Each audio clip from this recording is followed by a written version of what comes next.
Okay, let's start then. Today this is my third attempt to record this video. हर बार कुछ ना कुछ interruption आता रहा, so I hope this time ना आए. Anyways, आपको थंबनेल से ये बात मालूम चल चुका होगा कि आज हम लोग क्यूबरनेटिस पढ़ना शुरू करने वाले हैं. And by the way, if you are watching this video randomly या फिर अगर आप चैनल पे नए हो, so let me tell you कि हम लोग एम एल ऑप्स के ऊपर एक end to end playlist cover कर रहे हैं. This video itself is a part of that playlist.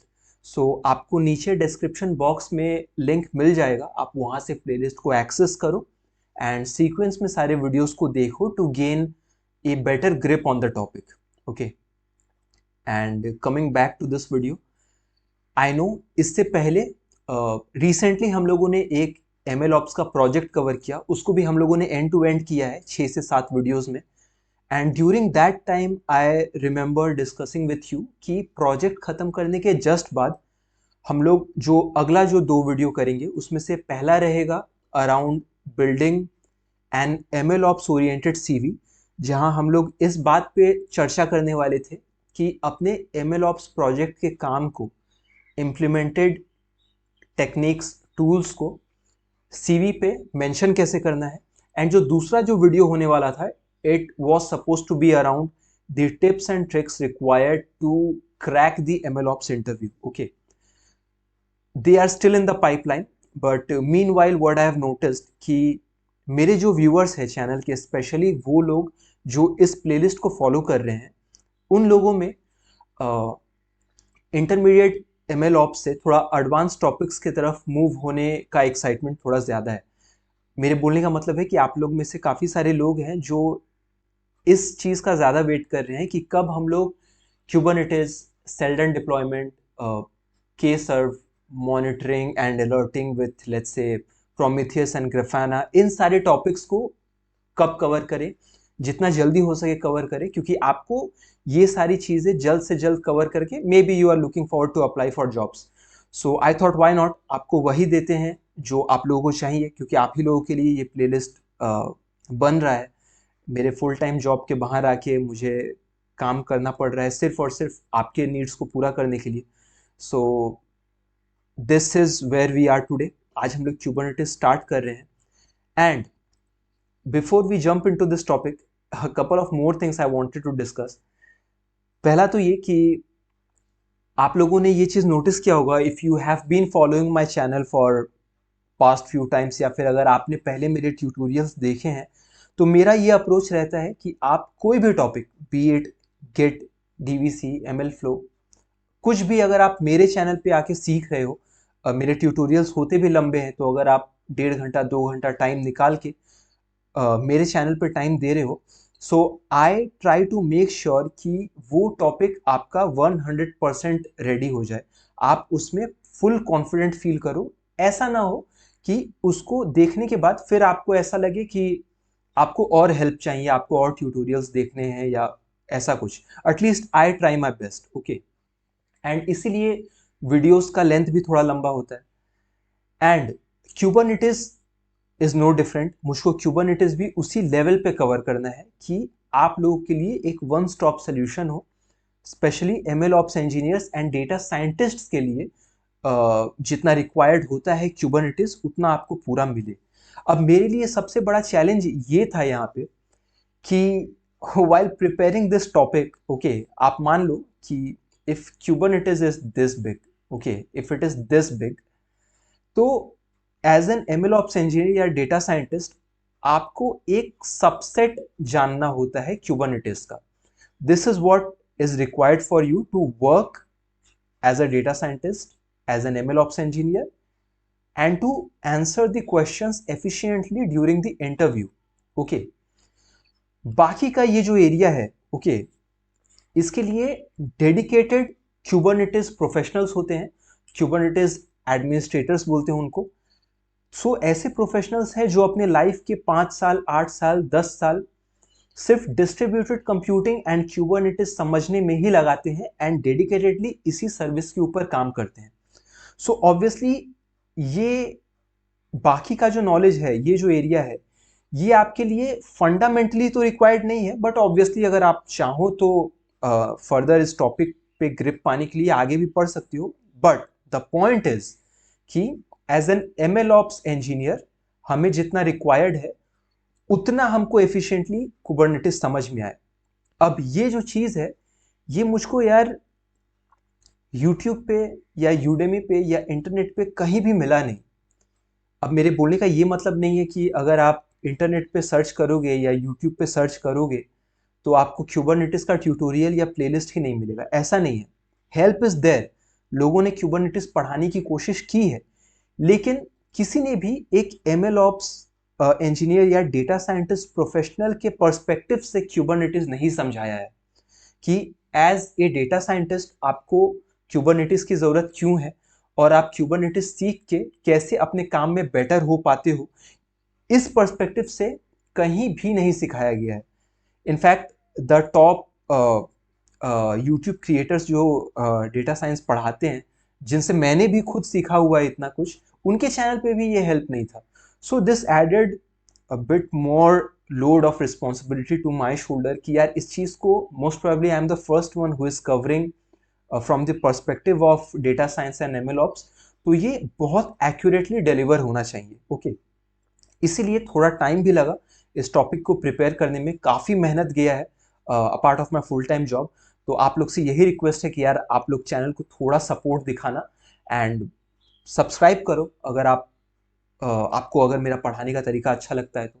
अगर आप चैनल पे बिल्कुल नए हो तो कुछ दिन मेरे ट्यूटोरियल्स देखो, अगर आपको हेल्पफुल लगे तो सब्सक्राइब करो, otherwise I don't deserve your subscribe. But support दिखाओ यार, आप थोड़ा कमेंट में भी इंगेज करो, मुझको अच्छा लगेगा, I will feel motivated. Having said that, काफ़ी सेल्फ प्रमोशन हुआ, अब चलो आगे बढ़ते हैं एंड देखते हैं जल्दी जल्दी से कि आज हम लोग कवर क्या करने वाले हैं। Even before that I want to tell one more thing कि सिंस हम लोग क्यूबरनेटिस को इतना डिटेल में कवर करने वाले हैं, एनीवेज मेरे टॉपिक का, मेरे वीडियोस का जो लेंथ है वो ऑन एन एवरेज काफ़ी लंबा ही रहता है। अब ये पूरा जो क्यूबरनेटिस मुझको आपको डिलीवर करना है, starting from discussing the fundamentals like distributed computing, microservices, then उन चीज़ों को इम्प्लीमेंट करते हुए एक्चुअली प्रॉब्लम क्या हुआ जिसके वजह से क्यूबरनेटिस की ज़रूरत फील हुई, देन क्यूबरनेटिस के इंटरनल्स फंडा क्या है उसको प्रैक्टिकली इम्प्लीमेंट करना, ये काफ़ी सारा कंटेंट हो जा रहा था एक वीडियो में डिलीवर करने के लिए। सो आई हैव प्लान्ड कि ये 2 पार्ट में आएगा।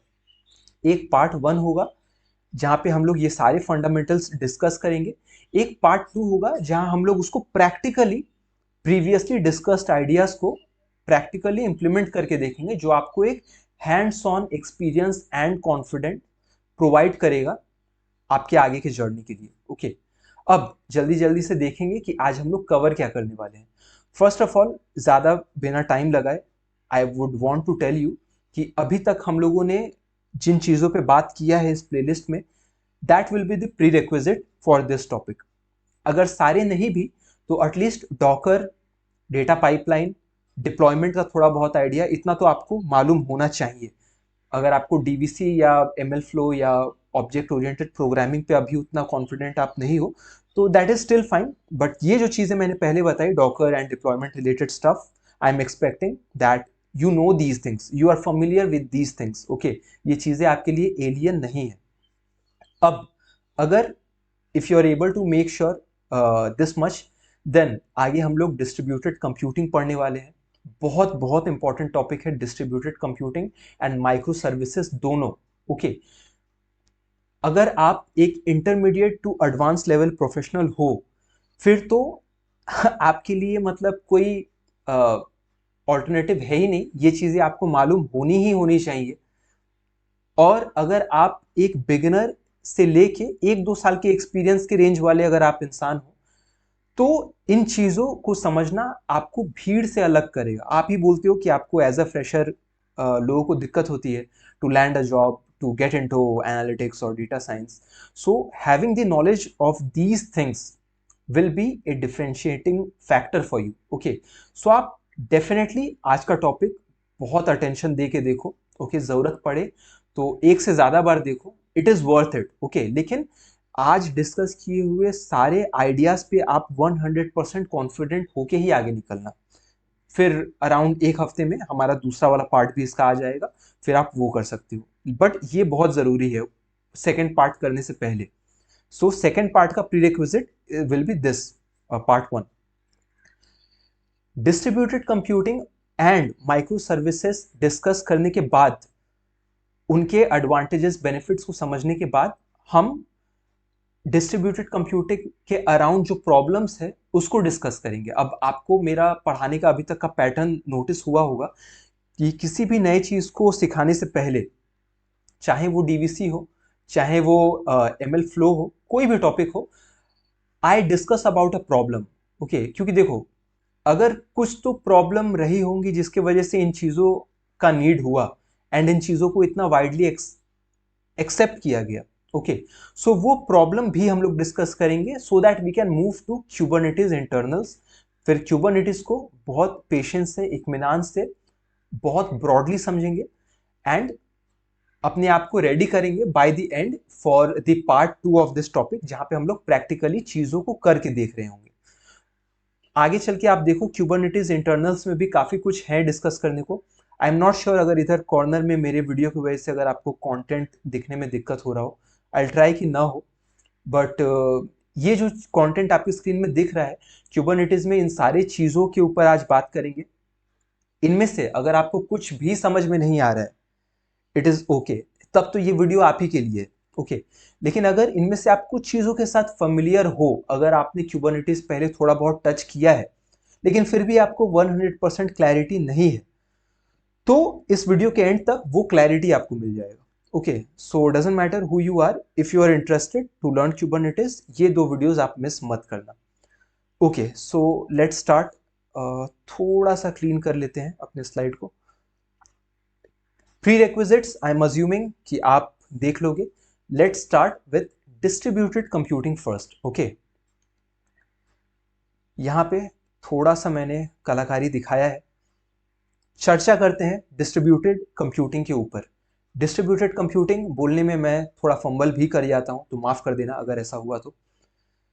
एनीवेज, इस टॉपिक को स्ट्रेट अवे मतलब टेक्निकल पर्सपेक्टिव से समझने से पहले मुझको लगा कि थोड़ा आपको ईज अप करते हैं एक जनरल ओवरव्यू एग्जांपल के हेल्प से, ताकि इसको आप प्रैक्टिकली इस डिस्ट्रीब्यूटेड कंप्यूटिंग के आइडिया को आप समझ पाओ। ओके, सो अज्यूम करो कि ये जो ब्लू बॉक्स आपको दिख रहा है, जिसके अंदर ये रेड रेक्टेंगुलर बॉक्स या फिर येलो स्क्वायर्स अवेलेबल है, ये ब्लू बॉक्स को आप मान लो कि ये आपका आप इसको स्टोर बोलो, किचन बोलो, आपका रेस्टोरेंट बोलो, it is a setup of yours. Okay, आप मालिक हो, आप इसके लीड हो, ठीक है।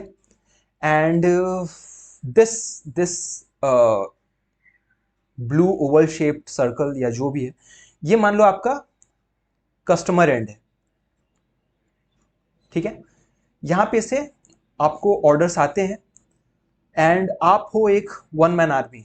ओके, आप ऑर्डर लेते हो, उसको प्रोसेस करते हो, जो भी खाना है आपको, चाहे मोमोज बनाने हैं या फिर आपको जो भी डिशेस है वो आप ही प्रिपेयर करते हो, एंड बिलिंग वगैरह, सर्व करना कस्टमर को, ये सब काम भी आप ही देख लेते हो मान लो। ओके, सो चलो चीज़ों को सिंपल रखते हैं। आप ही हो जो खाना बनाते हो और सर्व करते हो, बिलिंग विलिंग भी आप ही देख लेते हो, यानी जो भी काम है मोटा मोटी सब आप कर रहे हो। दिन का 100 ऑर्डर्स मान लो आप प्रोसेस कर लेते हो, just assume. Okay, anyways this is a hypothetical example और सिनेरियो, आपको समझाने के लिए है, आप चीजों को दिल पे मत लेना। अब मान लो कि your services become popular overnight among people, आपका खाना काफी पॉपुलैरिटी गेन कर लिया। अभी आपके पास जो ऑर्डर है वो मान लो 100 से बढ़ के दिन के 1000 हो गए। अब आपको एक चीज का तो क्लैरिटी है कि आप अकेले इसको प्रोसेस नहीं कर पाओगे, या तो आप इसको, इस ऑर्डर को आप या तो डिलीवर नहीं कर पाओगे कस्टमर एंड को, या फिर अगर आपने अटेम्प्ट भी किया कि 1000 खुद संभाल लोगे तो आपका पूरा काम खराब हो जाएगा, आप अपना सेटअप ही खुद करप्ट कर बैठोगे। But the end point is that now you need help. तो आपने एक सोल्यूशन दिमाग में सोचा एंड एक बिजनेस आर्किटेक्चर आपने डिजाइन किया कि यार you will expand. Okay, you will expand and आप एक शेफ 1 हायर कर लोगे, शेफ 2 हायर कर लोगे। फॉर द टाइम बिंग आप 2 शेफ हायर कर लोगे एंड तीनों मिलके यू फिगर्ड आउट अ वे कि आप यार 1000 ऑर्डर आप डिलीवर कर दोगे। चलो काम सही चल रहा है, सब कुछ सही है। तो आप ऑर्डर ले रहे हो, कुछ मान लो खुद प्रोसेस या तो कर रहे हो आप, या तो स्ट्रेट अवे आप इन 2 लोगों में डिवाइड कर दे रहे हो। अब मुझको ये मत बोलना यार कि ये एक एक शेफ 500 ऑर्डर कैसे प्रोसेस करेंगे टू डिलीवर 1000 ऑर्डर्स। आप बस सिंप्लिसिटी के लिए समझो, यहाँ पे I am showing you two, होने को यहाँ पे 10 भी हो सकते हैं, okay. But the idea is कि आप काम अब बांट रहे हो छोटे छोटे चंक्स में, एंड हर एक वर्कर को जो काम जा रहा है उतना ही जा रहा है जितना वो करके दे सकता है। एंड इस सेटअप के हेल्प से अब आप बड़े ऑर्डर भी डिलीवर कर पा रहे हो। ये 1000 का मान लो 10,000 हो गया, आप बहुत बड़े बिजनेसमैन हो, आपका काम बढ़ रहा है, अब आपको 10,000 ऑर्डर सारे दिन के। आप बोल रहे हो कि ठीक है, अब C3 तीसरा शेफ स्पिन ऑफ कर देंगे। In fact I am going to have 20 chef यार, C20 तक मेरा है, ओके। 1000 ऑर्डर है, मुझको इतने शेफ चाहिए, okay. Now it is up to you. अभी आपको एडवांटेजेस तो समझ में आ ही रहा होगा कि यार अच्छा है, मेरे लिए इतने लोग काम कर रहे हैं, इतने लोग ऑर्डर प्रोसेस करके दे रहे हैं, काम डिस्ट्रीब्यूट हो जा रहा है, बिजनेस बढ़ रहा है, बेनिफिट्स समझ में आ रहे हैं। एक और बेनिफिट देखो ये है कि किसी रीजन से ये जो C2 है ये अगर डाउन चला जाता है, तबीयत खराब है, आया नहीं, मस्तीबाज एम्प्लॉई है किसी भी रीजन से, तो ये आपके ऊपर है कि अब आप एक और C21 एक नया शेफ डिप्लॉय कर दो कि भाई चलो you start and running, okay, अब काम करना तुम शुरू कर दो। तो इस सेटअप में बेनिफिट्स तो आपको काफी दिख रहे हैं, लेकिन हाँ, दिखने को अभी आपको काफी प्रॉब्लम्स भी दिख रहा होगा कि भाई मतलब काफी कुछ है कि यार तुम अचानक से एक रातों रात एक शेफ कैसे रेडी कर लोगे, उसको हायर करोगे, उसको रेडी करोगे, मतलब हायरिंग प्रोसेस होता है। उसके बाद एक मान लो इसमें तुम्हारा शेफ है, वो अगर डाउन चला गया या उसका क्वालिटी कंट्रोल करना है, मान लो वो सही से डिलीवर नहीं कर पा रहा है तो वो मॉनिटर करना है, आपको लीड रहते हुए ये 20 शेफ के साथ कम्युनिकेट करना है, मतलब ऐसे n नंबर ऑफ प्रॉब्लम्स हो सकते हैं आपको, ठीक है। प्रॉब्लम्स अभी डिस्कस नहीं करेंगे, मतलब करेंगे तो इसी वीडियो में, but for the time being हमें इस डिस्ट्रीब्यूटेड सेटअप के पावर को समझना है, इसके एफिशिएंसी को समझना है। प्रॉब्लम थोड़ा सा बाद में डिस्कस करेंगे, क्योंकि ऑब्वियसली प्रॉब्लम डिस्कस करेंगे तभी क्यूबरनेटिस के करीब पहुंच पाएंगे, ओके। बट फिलहाल इस डिस्ट्रीब्यूटेड सेटअप को समझना जरूरी था।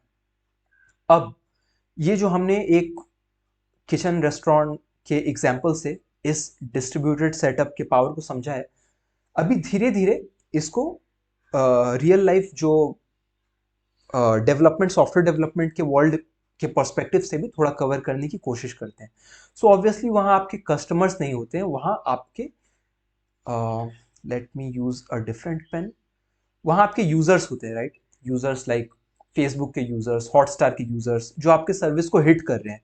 यहाँ ऑर्डर्स नहीं होते हैं आपके, ये मतलब रिक्वेस्ट है जो आपके सर्विस को हिट कर रहे हैं। मतलब आई होप आप समझ पा रहे हो, जो लोग जोमेटो पे आ रहे हैं सर्विस के लिए रिक्वेस्ट कर रहे हैं, या ओला उबर पे कैब के लिए रिक्वेस्ट कर रहे हैं, these are those request, okay.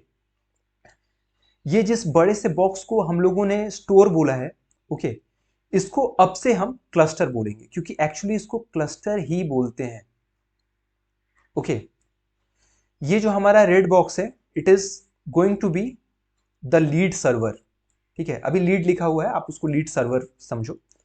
And ये जो छोटे छोटे येलो बॉक्सेस हैं, ये भी सर्वर्स ही हैं, ओके। ये भी कंप्यूटर्स ही हैं, ये भी मशीन्स ही हैं, इनको बोलते हैं वर्कर नोड।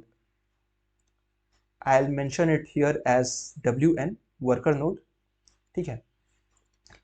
अब जो हमने एक बड़े से 10,000 ऑर्डर के बारे में जो बात किया, वैसे एक कॉम्प्लेक्सिटी के बारे में बात कर लेते हैं। हो सकता है कि आपको लाखों करोड़ों यूजर्स का रिक्वेस्ट एक साथ आ रहा है जो आप अकेले डील नहीं कर सकते, ओके।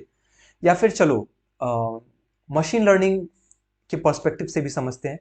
तो मशीन लर्निंग में हमारे पास डेटा होता है यार, राइट। डेटा में रोज होते हैं हमारे पास। तो मान लो हमारे पास एक डेटा है, एक सिंगल कॉलम है, n नंबर ऑफ रोज है, n नंबर ऑफ रोज, ये नंबर बहुत बड़ा होने वाला है, आई टेल यू। एंड एक स्टैटिस्टिक्स में एक ऑपरेशन है जो हम लोग नॉर्मलाइजेशन के लिए अप्लाई करते हैं, which is called log normal distribution, जिसमें बेसिकली हम लोग करते क्या है कि अगर 5 रिकॉर्ड्स हैं, 1 2 3 4 5 रिकॉर्ड्स हैं, तो सारे का लॉग कैलकुलेट करते हैं, फिर उस लॉग वैल्यूज के डिस्ट्रीब्यूशन को चेक करते हैं कि यार हमको कोई नॉर्मल डिस्ट्रीब्यूशन दिख रहा है क्या। इसको लॉग नॉर्मल डिस्ट्रीब्यूशन बोलते हैं। बाय द वे, इंटरव्यू में पूछा जा सकता है, अगर आपको मालूम नहीं है तो मतलब चलो अब आपको मालूम पड़ गया, सिंपल ही है। लॉग ऑपरेशन मैंने इसीलिए चूज किया because I felt like it is comparatively computationally expensive when compared to an operation like addition, subtraction। इससे ज्यादा computational heavy है अगर आप log कैलकुलेट कर रहे हो तो।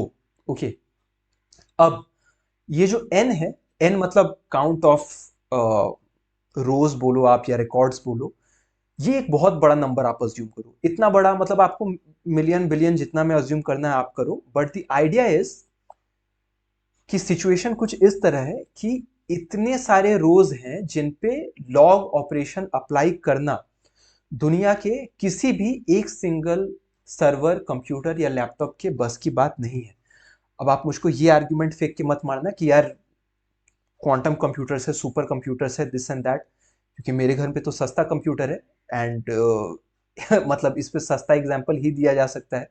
अभी सिर्फ समझने के लिए, चीजों को सिंपल रखने के लिए आप बस इतना मान के चलो that we have a task here which cannot be processed on any given single computer। Okay, तो वहां पे देखो क्या होगा कि ये जो जो लीड सर्वर है, इस काम को डिस्ट्रीब्यूट कर देगा वर्कर नोड्स में, ऐसे करके डिस्ट्रीब्यूट कर देगा वर्कर नोड्स में। जिसकी जैसी क्षमता उसको वैसा उसको वैसी जिम्मेदारी। Okay, which means as per the capability of these nodes tasks will be assign to them. Okay, इसका क्या मतलब हुआ, देखो ये जो क्लस्टर के अंदर आप जो वर्कर नोड्स देख रहे हो, ये तो होने को तो 100 वर्कर नोड्स भी हो सकते हैं। ओके, अब हो सकता है वर्कर नोड्स का मतलब क्या, 100 सर्वर्स है, 100 मशीन है, 100 कंप्यूटर्स हैं। अब इन कंप्यूटर्स, ये सारे कंप्यूटर्स आइडेंटिकल हो ये जरूरी नहीं है। हो सकता है इसमें से कुछ कंप्यूटर्स जो है AMD चिप यूज करने वाले हो, कुछ इंटेल वाले हो सकता है कुछ इसमें से मैक वाले हो। सिमिलरली ये तो मतलब चिप सेट का डिफरेंस हो गया, हो सकता है कि ये रैम में भी अलग अलग कैपेसिटी हो इनका, हो सकता है कि ऑपरेटिंग सिस्टम इनका अलग अलग हो। सो एक क्या बोलते हैं उसको, डाइवर्सिटी रहेगा इन क्लस्टर्स में, एक डाइवर्सिटी रहेगा। एंड ऑब्वियसली हर किसी का कैलिबर अलग अलग है, तो हर एक वर्कर नोड को उसके कैलिबर के अकॉर्डिंग टास्क दिया जाएगा। ओके, सो इससे क्या हुआ कि सभी एक साथ काम कर रहे हैं, पैरेलली प्रोसेस हो रहा है। ऐसा नहीं कि जैसे हमारे डेटा पाइपलाइन में होता था कि ये जब तक काम कर रहा है ये वेट कर रहा है पहले वाले के रिस्पॉन्स के लिए, फिर इसके आउटपुट के आने पे ये काम शुरू करेगा, ऐसा नहीं है, सभी पैरेलली काम कर रहे हैं।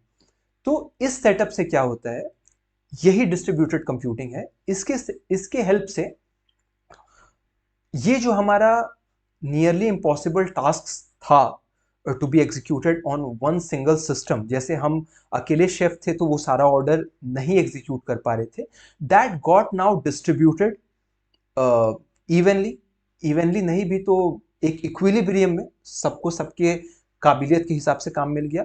एंड ये एक श्योरिटी देता है कि अब आपका काम हो जाएगा, अब ये आपका काम हो जाएगा। ओके, अभी आई नो कि अभी तक हम लोगों ने डिस्ट्रीब्यूटेड कंप्यूटिंग के स्ट्रेंथ बेनिफिट्स के बारे में बात कर रहे हैं, लेकिन आप लोग में से कुछ महारथी होंगे जिनके मन में काफी सारा सवाल आ रहा होगा कि यार ये इतना बड़ा डेटाबेस है, इतने सारे रिकॉर्ड्स हैं जिनको एक सिंगल सिस्टम पे अगर प्रोसेस नहीं किया जा सकता है तो उसको सेव कैसे करोगे। तो शार्डिंग का कॉन्सेप्ट आता है, वहां पे अलग अलग जगह पे स्टोर होता है। फिर यार ये तुम 100 वर्कर नोड्स बनाओगे, उनको प्रोविजन कैसे करोगे, उनमें और लीड नोड में कम्युनिकेशन कैसे होगा, ये वर्कर नोड जो काम करके फिर वापस इसमें रिजल्ट्स डालना भी तो पड़ेगा, तो ये खुद डालेंगे या लीड के थ्रू डलवाएंगे। लीड सर्वर और वर्कर नोड में कम्युनिकेशन, वर्कर नोड और वर्कर नोड में कम्युनिकेशन, ये सारी चीज़ें कैसे हो रही हैं। तो देखो यार मतलब आर्किटेक्चर में कॉम्प्लेक्सिटी तो है, काम भी काफ़ी है, प्रॉब्लम्स के बारे में डिस्कस करेंगे। फिलहाल अगर आप इसके पावर को समझ पाए हो, डिस्ट्रीब्यूटेड कंप्यूटिंग के, तो वहीं पे फिलहाल फोकस रखो, आप धीरे धीरे करके आगे बढ़ेंगे। और मैंने आपके लिए कुछ नोट्स बनाया हुआ है, पैरेलली जैसे जैसे हम लोग एक एक टॉपिक कवर करेंगे वो नोट्स हम लोग पढ़ते रहेंगे। पढ़ना बहुत जरूरी है, एक बार पढ़ोगे तो दिमाग में वो चीज छपेगा, आपको कुछ लिखने या स्क्रीनशॉट लेने की जरूरत नहीं है, वो नोट्स आपको प्रोवाइड कर दिए जाएंगे। आई विल क्रिएट रेपो जहाँ पे आप क्लोन कर सकते हो, तो ये सब आपको मिल जाएगा। आप सिर्फ अभी टॉपिक को समझने पे ध्यान दो। सबसे पहले हम लोग डिस्ट्रीब्यूटेड कंप्यूटिंग के डेफिनेशन को अब देखेंगे। Okay, should I increase the size of the font? I am not sure, इसको बढ़ाते कैसे वो भी नहीं पता। व्यू, जूम,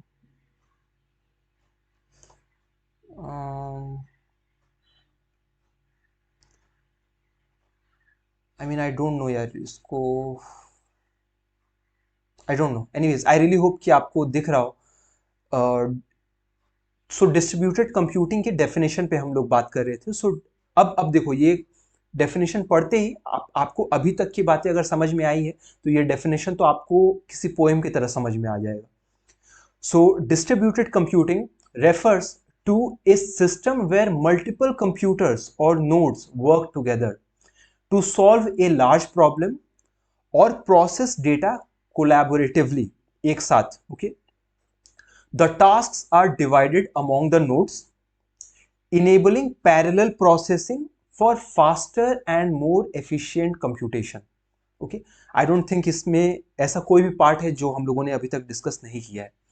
फटाफट बेनिफिट्स पे बात कर लेते हैं। ओके, बेनिफिट्स एनीवेज हम लोगों ने अभी तक काफी समझा है, लेकिन घुस के यार काफी डिटेल में देखेंगे। ओके, सबसे पहला तो एक क्लस्टर है। ये जो क्लस्टर मैंने आपको दिखाया, ये पूरा बॉक्स ही क्लस्टर है, ये पूरा बॉक्स ही क्लस्टर है। Okay, so what is a cluster? एक a cluster is a group of interconnected computers और सर्वर, जिसमें मास्टर नोड, वर्कर नोड सभी कुछ आ रहा है। Okay, that work together as a single system.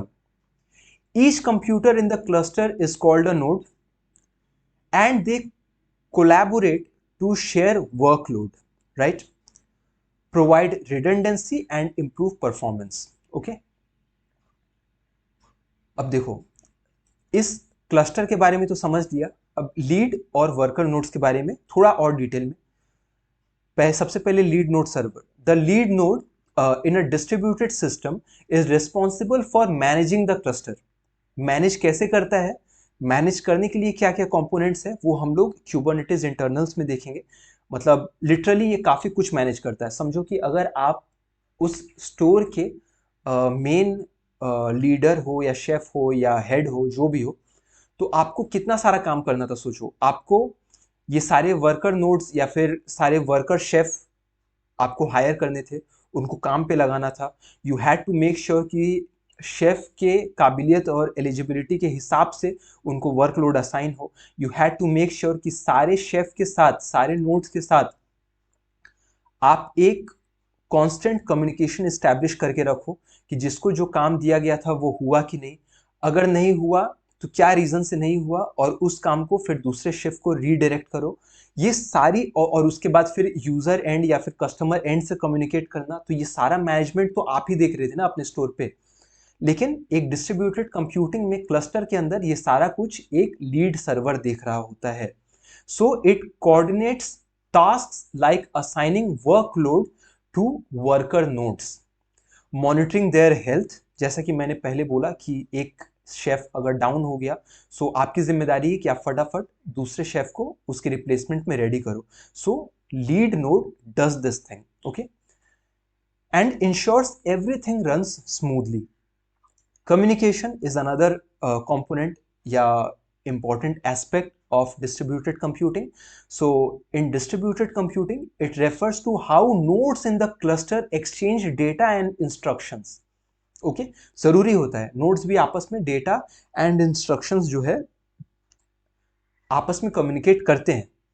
It happens through network protocols. अब ये नेटवर्क प्रोटोकॉल्स थोड़ी हाई लेवल की चीजें हैं, जिसे एक Kubernetes एडमिनिस्ट्रेटर जो होता है वो मैनेज करता है। ओके, या फिर एक डिस्ट्रीब्यूटेड कंप्यूटिंग में जो एडमिनिस्ट्रेटर होता है वो मैनेज करता है, and is crucial for synchronisation, task distribution and data sharing among nodes. Communication is definitely important. Okay, concurrency, ठीक है, concurrency का मतलब हुआ एज आई डिस्कस्ड अर्लियर कि ये सारे नोड्स जो है वर्कर नोड्स वो पैरेलली कॉन्करेंट वे में काम कर रहे हैं, एक इंतजार नहीं कर रहा है दूसरे के कंप्लीशन का. Okay, and concurrency in distributed system allows multiple tasks to run simultaneously across nodes. इस बारे में हमने बात किया.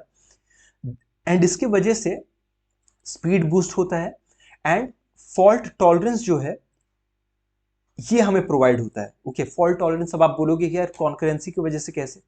देखो ऐसे, ये नोड है. ओके, ये नोड है, इसे कुछ काम मिला था, इसे कुछ काम मिला था, ये अपना काम करते करते बेचारा फेल हो गया ड्यू टू एनी रीजन. यार इसका मशीन करप्ट हो गया या हैंग हो गया, कुछ भी हो गया, कुछ भी हो सकता है. या समझो कि ये जो सर्वर है ये ग्लोबली जिस शहर में डिप्लॉयड है वहां बाढ़ आ गई, कुछ भी बोल लो, ठीक है. क्योंकि ऑब्वियसली यार ये जो क्लस्टर में जितने मशीन्स है 100 मशीन्स है, तो हो सकता है कि आपने ये क्लाउड पे 100 मशीन बनाए. अब आप हो सकता है इसमें से आप 50 मशीन आपने इंडिया में ले रखा है AWS से. अब आपके कुछ यूजर्स हैं, मान लो LA में है, तो आपने वहां पे कुछ सैन फ्रांसिस्को में है, वहां पे आपने कुछ सर्वर्स बना रखे हैं. सो किसी रीजन से एक एरिया में एक सर्वर डाउन चला गया और इसको जो टास्क मिला था ये बोल रहा है कि अब ये नहीं कर पाया due to any reason. It will communicate with the lead node. Lead node फिर इसको पूछेगा इस वाले को कि भाई तुझको जो टास्क मिला था वो तुमने किया? ये बोलेगा कि हाँ भाई हो गया. तो before assigning something new to this, यही वाला टास्क जो है जो इसको वापस दिया वर्कर नोड ने, ये फिर घुमा के लीड नोड इसको दे देगा कि यार तुम करके दे दो, तुम्हारे पड़ोसी से नहीं हुआ. ओके, सो इससे फॉल्ट टॉलरेंस भी प्रोवाइड होता है हम लोगों को इस कॉन्करेंसी की वजह से, since these nodes are working parallelly. Okay, so if one node fails, as we discussed, the workload is shifted to others, preventing disruptions. Okay, फायदे ही फायदे हैं, मजे ही मजे हैं. एंड अपाचे स्पार्क के साथ एक मैंने इंटरनली यहाँ कंपैरिजन डाला हुआ है, मुझको लगा कि शायद आपको पढ़ के अच्छा लगेगा. So Apache Spark and Kubernetes both enable distributed computing का आइडिया. ठीक है, जो भी हो, अभी मतलब अभी क्यूबरनेटिस तो डिस्कस हुआ नहीं है और Apache spark is also too early to discuss, but still अगर आप थोड़े से एडवांस हो तो पढ़ दो एक बार. ये सिंपल सा ही चीज़ है, आपको पढ़ के समझ में आ जाएगा. ओके, अदरवाइज आप फिलहाल के लिए स्किप कर दो. बट द पॉइंट इज कि अभी हमने जो डिस्ट्रीब्यूटेड कंप्यूटिंग का कॉन्सेप्ट और डिस्ट्रीब्यूटेड कंप्यूटिंग के जो कंपोनेंट्स है वो डिस्कस किए. अभी तक सिर्फ कंपोनेंट्स ही डिस्कस हो रहे थे. अब बेनिफिट पे अगर बात कर ले तो as a benefit scalability obviously हम लोगों को मिलता है. Distributed computing allows you to divide task among multiple machine, जैसा हम लोगों ने देखा, enabling the system to handle larger workloads. ठीक है, फॉल्ट टॉलरेंस इसके बारे में हम लोग बात कर ही चुके हैं. इम्प्रूव परफॉर्मेंस समझ ही सकते हो आप. कॉस्ट एफिशिएंसी कैसे? Instead of investing in expensive high performance hardware, okay, you can use multiple cheaper machines to achieve the same और better results. We discussed right कि सारे जो आपके वर्कर नोड्स हैं आपके क्लस्टर के अंदर, कुछ AMD के रहेंगे, कुछ इंटेल के रहेंगे. आपको सारे मैक के नहीं लेने हैं, कुछ आप मैक के भी रखोगे कि मान लो कुछ ऐसा टास्क आ गया जिसके लिए Mac machines are more suitable, तो आप उसको दे दोगे. सो उस पर्सपेक्टिव से देखा जाए तो कॉस्ट एफिशिएंसी तो है. ओके, क्योंकि थिंग्स आर डिस्ट्रीब्यूटेड. अगर आपको 100 नोड्स चाहिए अपने क्लस्टर के अंदर, not necessarily all of these 100 nodes has to be Mac, has to be super computer, ऐसा नहीं है. ठीक है, आप वैरायटी रख सकते हो. सो उस टर्म्स में कॉस्ट एफिशिएंसी भी है. ओके, सो ये काफी सारे बेनिफिट्स थे डिस्ट्रीब्यूटेड कंप्यूटिंग के. अब इससे पहले कि हम लोग डिस्ट्रीब्यूटेड कंप्यूटिंग में चैलेंजेस के बारे में बात करें, जो कि बात करना जरूरी है भी. अभी तक तो चलो हम लोगों ने डिस्ट्रीब्यूटेड कंप्यूटिंग को समझा कि क्या है, कैसे हो रहा है, क्या इसके फायदे हैं. ठीक है, लेकिन अभी तक हम लोग एक चीज नहीं डिस्कस कर पाए, या फिर we are yet to discuss, that we are machine learning engineers, we are data scientists. हमारे काम में डिस्ट्रीब्यूटेड कंप्यूटिंग मतलब चलो हमको समझ में आ गया डिस्ट्रीब्यूटेड कंप्यूटिंग के फायदे क्या हैं, लेकिन हम क्यों यूज करें? कोई यूज करता होगा, हमें क्या काम है? Sorry for that. सो यहीं पे अब हमारे लिए जरूरी है माइक्रो सर्विसेज की तरफ मूव करना। अगर हम माइक्रो सर्विसेज को समझ पाए, फिर ये समझ पाए कि क्यों as as an ML ops engineer मेरे लिए माइक्रो सर्विसेज समझना और उस पर काम करना जरूरी है, तो हमें फिर ये भी समझ में आ जाएगा कि why distributed computing is needed for us. उसके बाद हम लोग डिस्ट्रीब्यूटेड कंप्यूटिंग के चैलेंजेस पे बात करेंगे, so that we can finally move to Kubernetes. तो आपको समझ में आ रहा होगा that before I throw Kubernetes straight to your face, I am trying to lay a very strong foundation. I am really sorry अगर आपको ये तरीका थोड़ा लंबा लग रहा है, पसंद नहीं आ रहा है, लेकिन मुझको इससे बेटर तरीका नहीं महसूस हुआ आपको पढ़ाने के लिए। ओके, सो यहाँ आ जाते हैं, देखते हैं कवर क्या क्या किया। डिस्ट्रीब्यूटेड कंप्यूटिंग पे हमने बात की, क्लस्टर्स डिस्कस किया, लीड नोड सर्वर डिस्कस किया, कम्युनिकेशन जो है उसका आइडिया डिस्कस किया, कॉन्करेंसी जो है पैरेललिज्म जो होता है, सारे नोड्स एक साथ काम करते हैं, वो आइडिया पे हम लोगों ने बातें की। ये जो डिस्ट्रीब्यूटेड कंप्यूटिंग का जो कॉन्सेप्ट है, इंटरनली कहीं ना कहीं अपाचे स्पार्क अगर आपको बिल्कुल भी नहीं पता है कि क्या होता है, तो समझो कि इंटरनली वो एक टूल है जो कि यही डिस्ट्रीब्यूटेड कंप्यूटिंग का आइडिया जो है इंटरनली यही अप्लाई होता है। उसको थोड़ा मैप रिड्यूस बोलते हैं अपाचे स्पार्क की भाषा में, लेकिन ये वाला उतना एसेंशियल नहीं है फिलहाल, अगर आप मतलब नहीं समझे हो तो मैंने बस एज अ बोनस डाल रखा हुआ है। Okay, now we will move to microservices. Okay, अब चलो माइक्रो सर्विसेज पे बात करेंगे। ठीक है, this is the first time I am trying to teach और एक्सप्लेन माइक्रो सर्विसेज, तो थोड़ा चैलेंजिंग टास्क है मेरे लिए भी। I try to do my best. Okay, so चलो देखते हैं। अभी माइक्रो सर्विसेज समझेंगे, लेकिन ध्यान एक मशीन लर्निंग प्रोजेक्ट पे ही रखो आप। ओके, सो मान लो ये एक प्रोजेक्ट है जिसके डिफरेंट कंपोनेंट्स हैं। डेटा इंजेक्शन किया हम लोगों ने, डेटा इंजेक्शन, फिर प्री प्रोसेसिंग, प्री प्रोसेसिंग ये था अगला कंपोनेंट। अगला कंपोनेंट इसके बाद हो सकता है I don't know, pre processing हो गया, फीचर इंजीनियरिंग। फीचर इंजीनियरिंग, अब ये मत बोलना कि प्री प्रोसेसिंग और फीचर इंजीनियरिंग सेम है। या प्री प्रोसेसिंग में आप डेटा को साफ सुथरा करते हो, आउटलायर हैंडल करते हो, नल वैल्यूज अगर हो तो वो टैकल करते हो, ये सब चीज़ें एक नॉर्मलाइजेशन लेके आते हो, ये सब चीज़ें करते हो। फीचर इंजीनियरिंग में आप नए फीचर्स बनाते हो, जैसे कॉलम ए कॉलम बी को जोड़ के आपने कॉलम सी बना दिया, कोई टेक्स्ट अगर कॉलम है तो उसको आपने डमी एनकोडिंग कर दिया, या फिर वेक्टराइजेशन अप्लाई कर दिया। अगेन यू विल अंडरस्टैंड अगर आपने एनएलपी थोड़ा बहुत किया है तो। But feature engineering is about creating new features and selecting the useful ones. Okay, फिर हमारा आता है model training. Okay, obviously model training and then evaluation. एक काम करते हैं, मॉडल ट्रेनिंग एंड इवैल्यूएशन को एक ही में डाल देते हैं। ठीक है, model training and evaluation. And finally हमारा आता है मॉडल सर्विंग, और हमारा जो ऐप है जहाँ पे फाइनली आपने अभी तक के सारे निचोड़ को एक्सपोज किया एक यूजर के लिए कि अब आप मेरे सर्विसेज को यूज करो। सो उस पॉइंट तक इतना तो आपको समझ में आ ही गया होगा एज अ डेटा साइंटिस्ट और एमएल ऑप्स इंजीनियर कि ये सारे कंपोनेंट्स होते हैं एक प्रोजेक्ट में। अभी रिसेंटली हमने जो प्रोजेक्ट किया उसमें भी मोर और लेस यही चीज़ों को हमने डिस्कस किया है। अब मान लो कि ये आपका प्रोजेक्ट बन गया, ये जो आपका जो बॉक्स है ये मान लो कि डॉकर का इमेज है, ये डॉकर का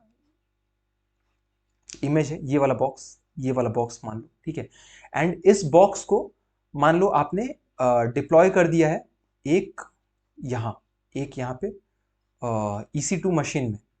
यहाँ आपने डिप्लॉय कर दिया है एंड आपने यहाँ एक पोर्ट एक्सपोज कर दिया है अपने यूजर के लिए। तो यहीं पे यूजर जो है हिट करेगा आपकी सर्विस को, ऐप तक पहुंचेगा जहां मॉडल प्रिडिक्शन देगा and things are happening. Okay, अभी मान लो कि आपका ये जो ऐप है this also gains popularity overnight, बिल्कुल वैसे ही जैसे आपका रेस्टोरेंट फेमस हो गया था। अब इससे पहले मान लो आपको 100 यूजर्स आ रहे थे हर रोज and this app of yours was able to manage the traffic. अभी क्या हुआ कि ये 100 का 10,000 हो गया। ओके, अभी आप क्या करोगे? अभी आप ये जो डॉकर इमेज है, ये पूरा का पूरा डॉकर इमेज जिस EC2 पे डिप्लॉय किया हुआ है एज ए सर्विस, ओके, आप इसको स्केल करोगे। आप ये जो EC2 है, आप शायद इसके कॉन्फ़िगरेशन को बढ़ाओगे, यहाँ पे ऐप के कॉन्फ़िगरेशन को, मतलब ओवरऑल आपका ये जो इमेज का साइज है ये शायद बढ़ जाएगा। आप ऐसा इम्प्लीमेंटेशन करोगे कि हाई ट्रैफिक भी मैनेज हो जाए। ठीक है, सो मोर और लेस द आइडिया इज कि आप ये जो मशीन है जहाँ पे आपका एप्लीकेशन डिप्लॉयड है, आप इसी को स्केल करोगे। लेकिन आप एक चीज गौर करके देखो कि ये जो लोड पड़ा, ये जो 10,000 यूजर्स का जो लोड पड़ा, क्या ये लोड आपके डेटा इंजेक्शन कंपोनेंट पे पड़ा? बोलने का मतलब ये है कि डेटा इंजेक्शन तो मान लो कि आपके मान लो एक S3, ये आपका S3 हो सकता है, आपका SSMS हो सकता है, कोई भी एक डेटाबेस है, वहां से जो डेटा लेके आ रहा है वो ट्रैफिक तो अभी भी सेम है। So your data injection component did not require a scaling.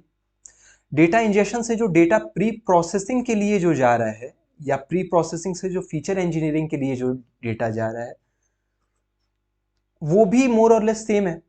मतलब उसमें भी कोई ऐसा सर्ज या स्पाइक नहीं है कि पहले आप 10 लाख रिकॉर्ड्स के ऊपर ये प्रोसेस कर रहे थे, अभी आपके पास 10 मिलियन हो गए, ऐसा तो नहीं है।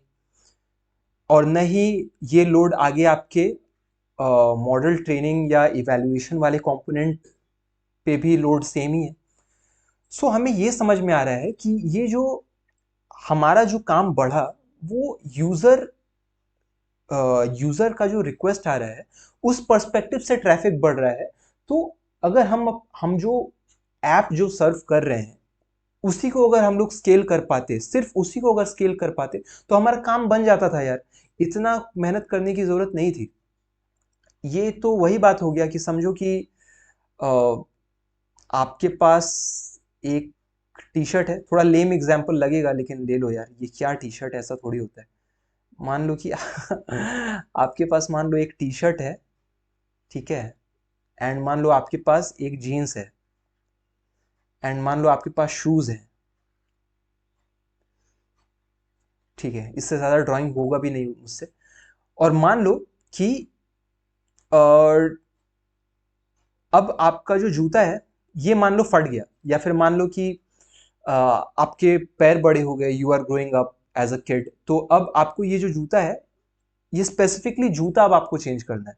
ओके, अभी ये जूता चेंज करने के लिए अब आप गए, अब पता चला कि आपने आपको ये जो जूता बेच रहा है वो बोल रहा है कि जूता के साथ आपको जीन्स, टी शर्ट, चश्मा, घड़ी सब खरीदना है।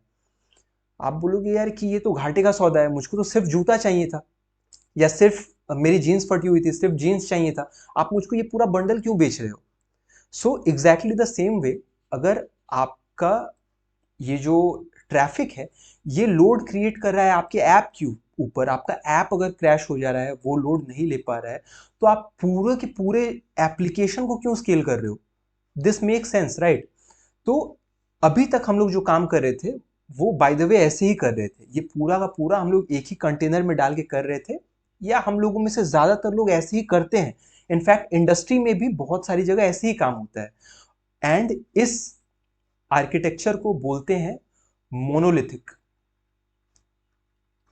स्पेलिंग गलत हो तो माफ कर देना, मोनोलिथिक आर्किटेक्चर बोलते हैं।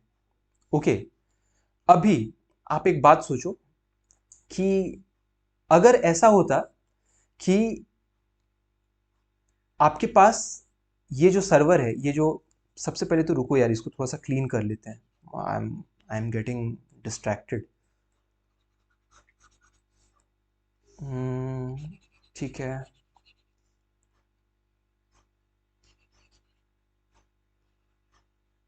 ठीक है, अभी मान लो कि कुछ ऐसा होता कि अ, इसमें से हर एक कंपोनेंट को आपने एक डेडिकेटेड मशीन पे डिप्लॉय किया हुआ है, ऐसे ऐसे।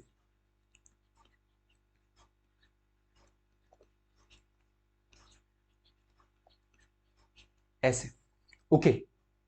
अगर ऐसा होता तो आप सोच के देखो कि आपको बेनिफिट्स क्या मिलते।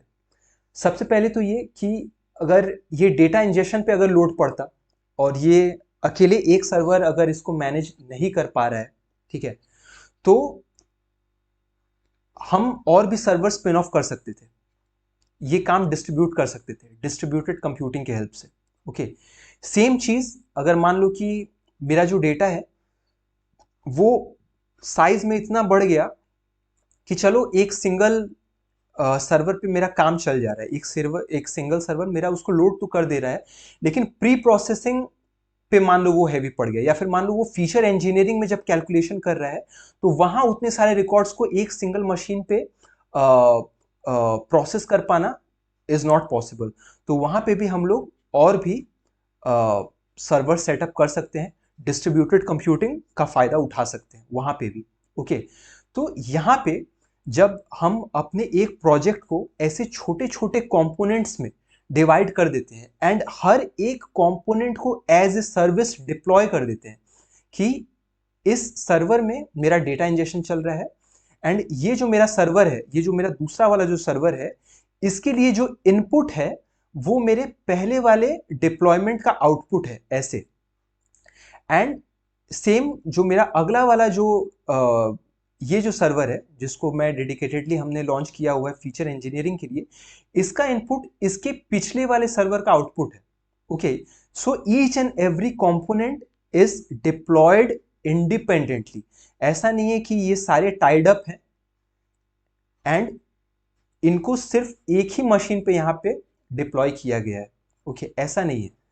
अब आप मतलब यहाँ पे भी आपको प्रॉब्लम्स दिख रही होंगी कि यार हर एक बार एक डेटा इंजेक्शन का तुम बनाओगे, फिर उसको डिप्लॉय करोगे, प्री प्रोसेसिंग का बनाओगे, उसको डिप्लॉय करोगे, doesn't seem like a good idea. It isn't, अगर आप छोटे स्केल पे काम कर रहे हो तो। ओके, लेकिन मान लो आप सोच के देखो कि ये एक ऐप है। ओके, यहाँ से बनाते हैं शेप। चलो, मान लो ये एक ऐप है, ये उबर का ऐप है मान लो, एंड अज्यूम करो कि आप उबर के लिए ही काम करते हो, या फिर ये क्या हुआ, मान लो ये जोमेटो का ऐप है। ओके, अब जोमेटो जब आप खोलते हो तो आपको कितने सारे सर्विसेज दिखते हैं। एक आपको रेस्टोरेंट रेस्टोरेंट रिकमेंडेशन एक सर्विस रहता होगा जो आपको आपके नियर बाई रेस्टोरेंट्स रिकमेंड करता होगा कि यहाँ पे काफ़ी ऑर्डर्स जा रहे हैं, it is popular among others. Okay, दूसरा क्या रहता होगा, फूड रिकमेंडेशन रहता होगा, आपको बोलता होगा कि आपने गौर किया होगा कि कभी वर्ल्ड कप या मैच के टाइम पे वो आपको मील्स रिकमेंड नहीं करता है, वो आपको कुछ स्नैक्स रिकमेंड करता है, कुछ pizza, burgers, cold drinks, ice cream, इस टाइप की चीज़ों को रिकमेंड करता है। ओके, अगर आपका वीकेंड आफ्टरनून है या फिर नाइट्स है, मील का जो टाइमिंग होता है, विंडो होता है, उस टाइम पे ये लोग आपको मील्स रिकमेंड करने लगते हैं। ओके, तो ये एक सर्विस रहता होगा। उसके बाद एक सर्विस आता होगा आपका, मान लो जो आपको कूपन कूपन डिस्काउंट कूपन आपके लिए एक रहता होगा, ठीक है। एक आपका सर्विस रहता होगा जो मान लो आपके लिए डिलीवरी पार्टनर जो होता है, जो डिलीवरी बॉय होता है, डिलीवरी एजेंट, वो असाइन करता होगा कि चलो एक बंदा आपका ऑर्डर पिक कर चुका है। एक जो होता होगा इसी को ऑर्डर ट्रैकिंग ऑर्डर ट्रैकिंग ठीक है, ये आपको बताता है कि ऑर्डर अभी कितना दूर है, कितना टाइम लगेगा आने में। तो आप जब ऐसे एक हॉटस्टार, उबर या जोमेटो जैसे एक एप्लीकेशन को खोलते हो, तो अननोइंगली आप ऐसे बहुत सारे छोटे छोटे सर्विसेज को यूज कर रहे होते हो। अभी आप एक सोच के बताओ, खुद दिमाग आप एक लगा के बताओ कि इनको डेवलप कैसे किया जाता होगा। ये पूरा जो मान लो जोमेटो ऐप है ये पूरा एक बार में, जोमैटा हो गया यार, ये तो लोग नाराज हो जाएंगे। ये पूरा क्या एक बार में ये पूरा का पूरा जोमेटो ऐप डेवलप होके उसके बाद कंटेनराइजेशन होता होगा, इमेज बनता होगा, फिर डिप्लॉय होता होगा? क्या ये ऐसा होता होगा? बिल्कुल भी नहीं, बिल्कुल भी नहीं। एक डेडिकेटेड टीम होती है जो सिर्फ रेस्टोरेंट रिकमेंडेशन इस सर्विस पे काम करती है। There will be a team that works on food recommendation, there will be a team which works on this service. Okay, एक एक सर्विस के पीछे एक एक पूरी की पूरी टीम होती है, एंड इन सर्विसेज को अब माइक्रो सर्विसेज बोला जाता है। अब हो ही सकता है कि किसी दिन इस पर्टिकुलर सर्विस के ऊपर लोड पड़ गया, फूड रिकमेंडेशन के ऊपर। ओके, हो सकता है किसी दिन इस सर्विस के ऊपर लोड पड़ गया। ओके, तो इसको और ज्यादा सिस्टम्स चाहिए, यानी डिस्ट्रीब्यूटेड कंप्यूटिंग का पावर चाहिए। ओके, अभी तो आई रियली होप कि इस एग्जाम्पल से आप समझ पा रहे होंगे कि जब आप किसी कंपनी के लिए काम कर रहे हो तो वहां पे अभी तक जैसे हम लोग एक मोनोलिथिक आर्किटेक्चर में प्रोजेक्ट्स बना रहे थे, लेकिन अगर आप आगे भी हो सकता है कि जॉब में भी आप मोनोलिथिक आर्किटेक्चर में बनाओ, लेकिन what if you are being interviewed to an organisation which is expecting you to have the understanding around micro services architecture? वहां पे आप ब्लैंक नहीं हो सकते, क्योंकि यहीं पे आपको वो फाड़ू पैकेज ही मिलता है। ओके, सो अगर आप ये नहीं समझ पा रहे हो कि यहाँ पे यार मशीन लर्निंग वाला प्रोजेक्ट कहाँ फिट हो रहा है, ओके, सो आप देखो ऐसे समझो, उसके लिए भी एक अच्छा सा आपको एग्जांपल देते हैं। अभी थोड़ी देर के लिए कंसिडर करो कि ये जोमेटो ऐप की जगह एक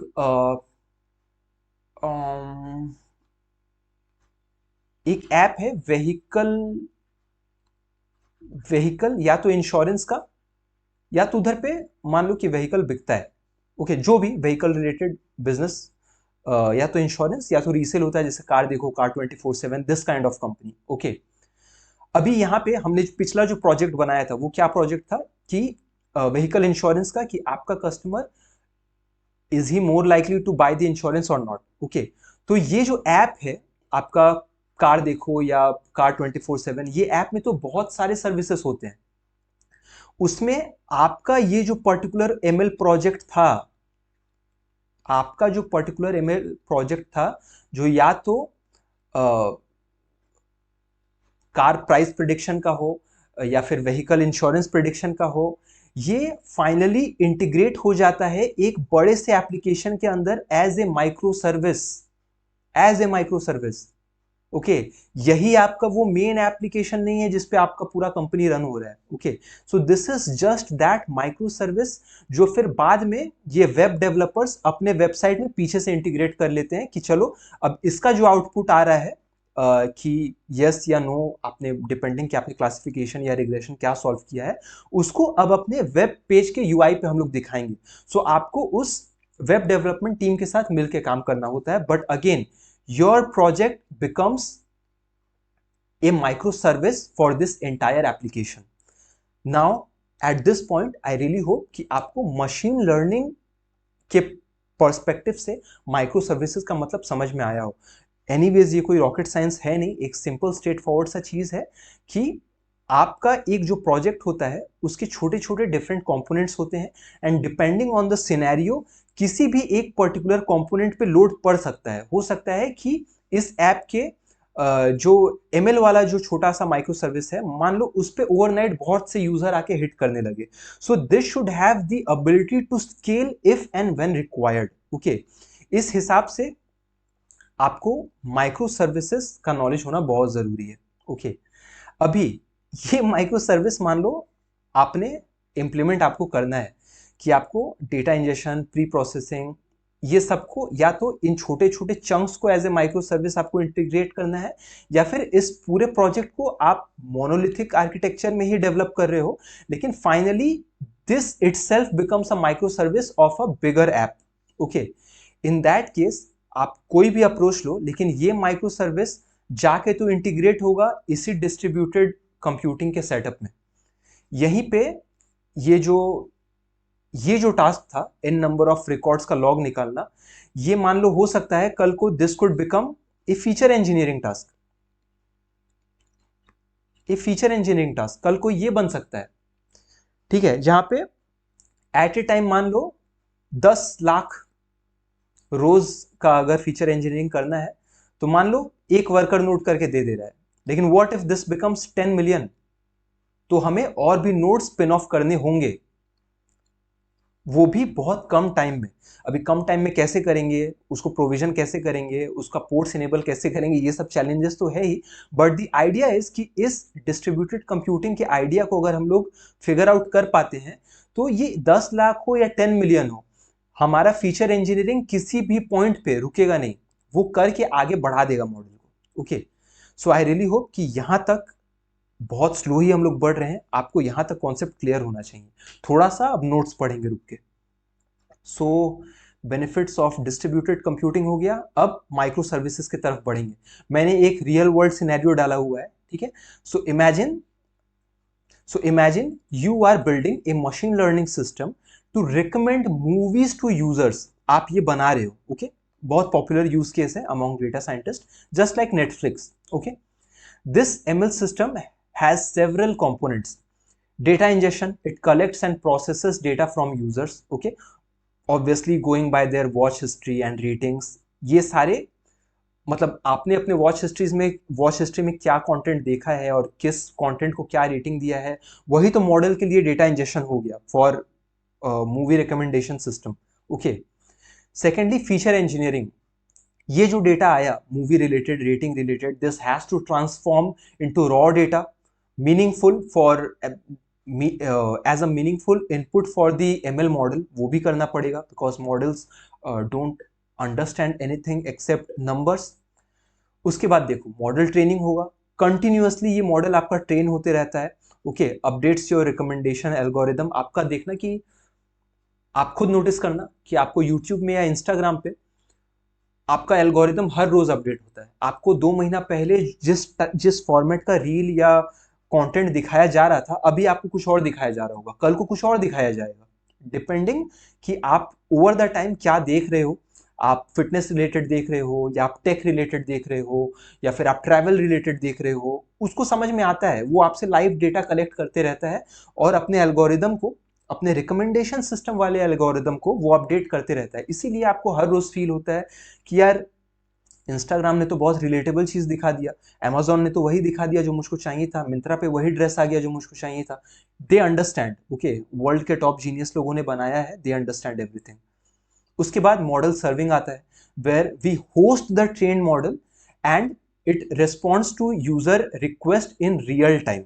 ओके, मतलब ऑब्वियसली आप जब चला रहे हो नेटफ्लिक्स जैसा प्लेटफॉर्म, तो वो रियल टाइम में समझ पा रहा होता है कि आपने पिछले 3 मूवीज आपने थ्रिलर जॉनर में देखी हैं और उनको आपने बहुत बेकार रेटिंग की है, तो आगे चल के उसको पता है कि मूवीज तो अच्छी थी लेकिन आपने उसको रेटिंग अच्छा नहीं दिया, इसका मतलब आपको थ्रिलर मूवीज पसंद नहीं है, तो वो आगे चल के रियल टाइम में आपको थ्रिलर कंटेंट रिकमेंड करना ही बंद कर देगा। फिर फाइनली आता है यूजर इंटरफेस, जो हम लोग चलाते हैं, देखते हैं। अब आप सोचो, इन ट्रेडिशनल मोनोलिथिक आर्किटेक्चर जिसके बारे में हम लोगों ने पहले बात किया था, जिसमें इन जनरल हम लोग जिस आर्किटेक्चर पे काम करते हैं, all these components would be bundled into single application, monolithic architecture। okay, हमने इस बारे में बात किया है। if you want to scale the system, for example, if user request increase, अगर आपका user request increase हो गया, ठीक है, you would have to scale the entire application। उस application के अंदर जितने components हैं, वो चाहे डेटा इंजेक्शन का हो, फीचर इंजीनियरिंग का हो, सारे के सारे आपको स्केल करने होंगे अगर आप मोनोलिथिक आर्किटेक्चर पे काम कर रहे हो तो। even if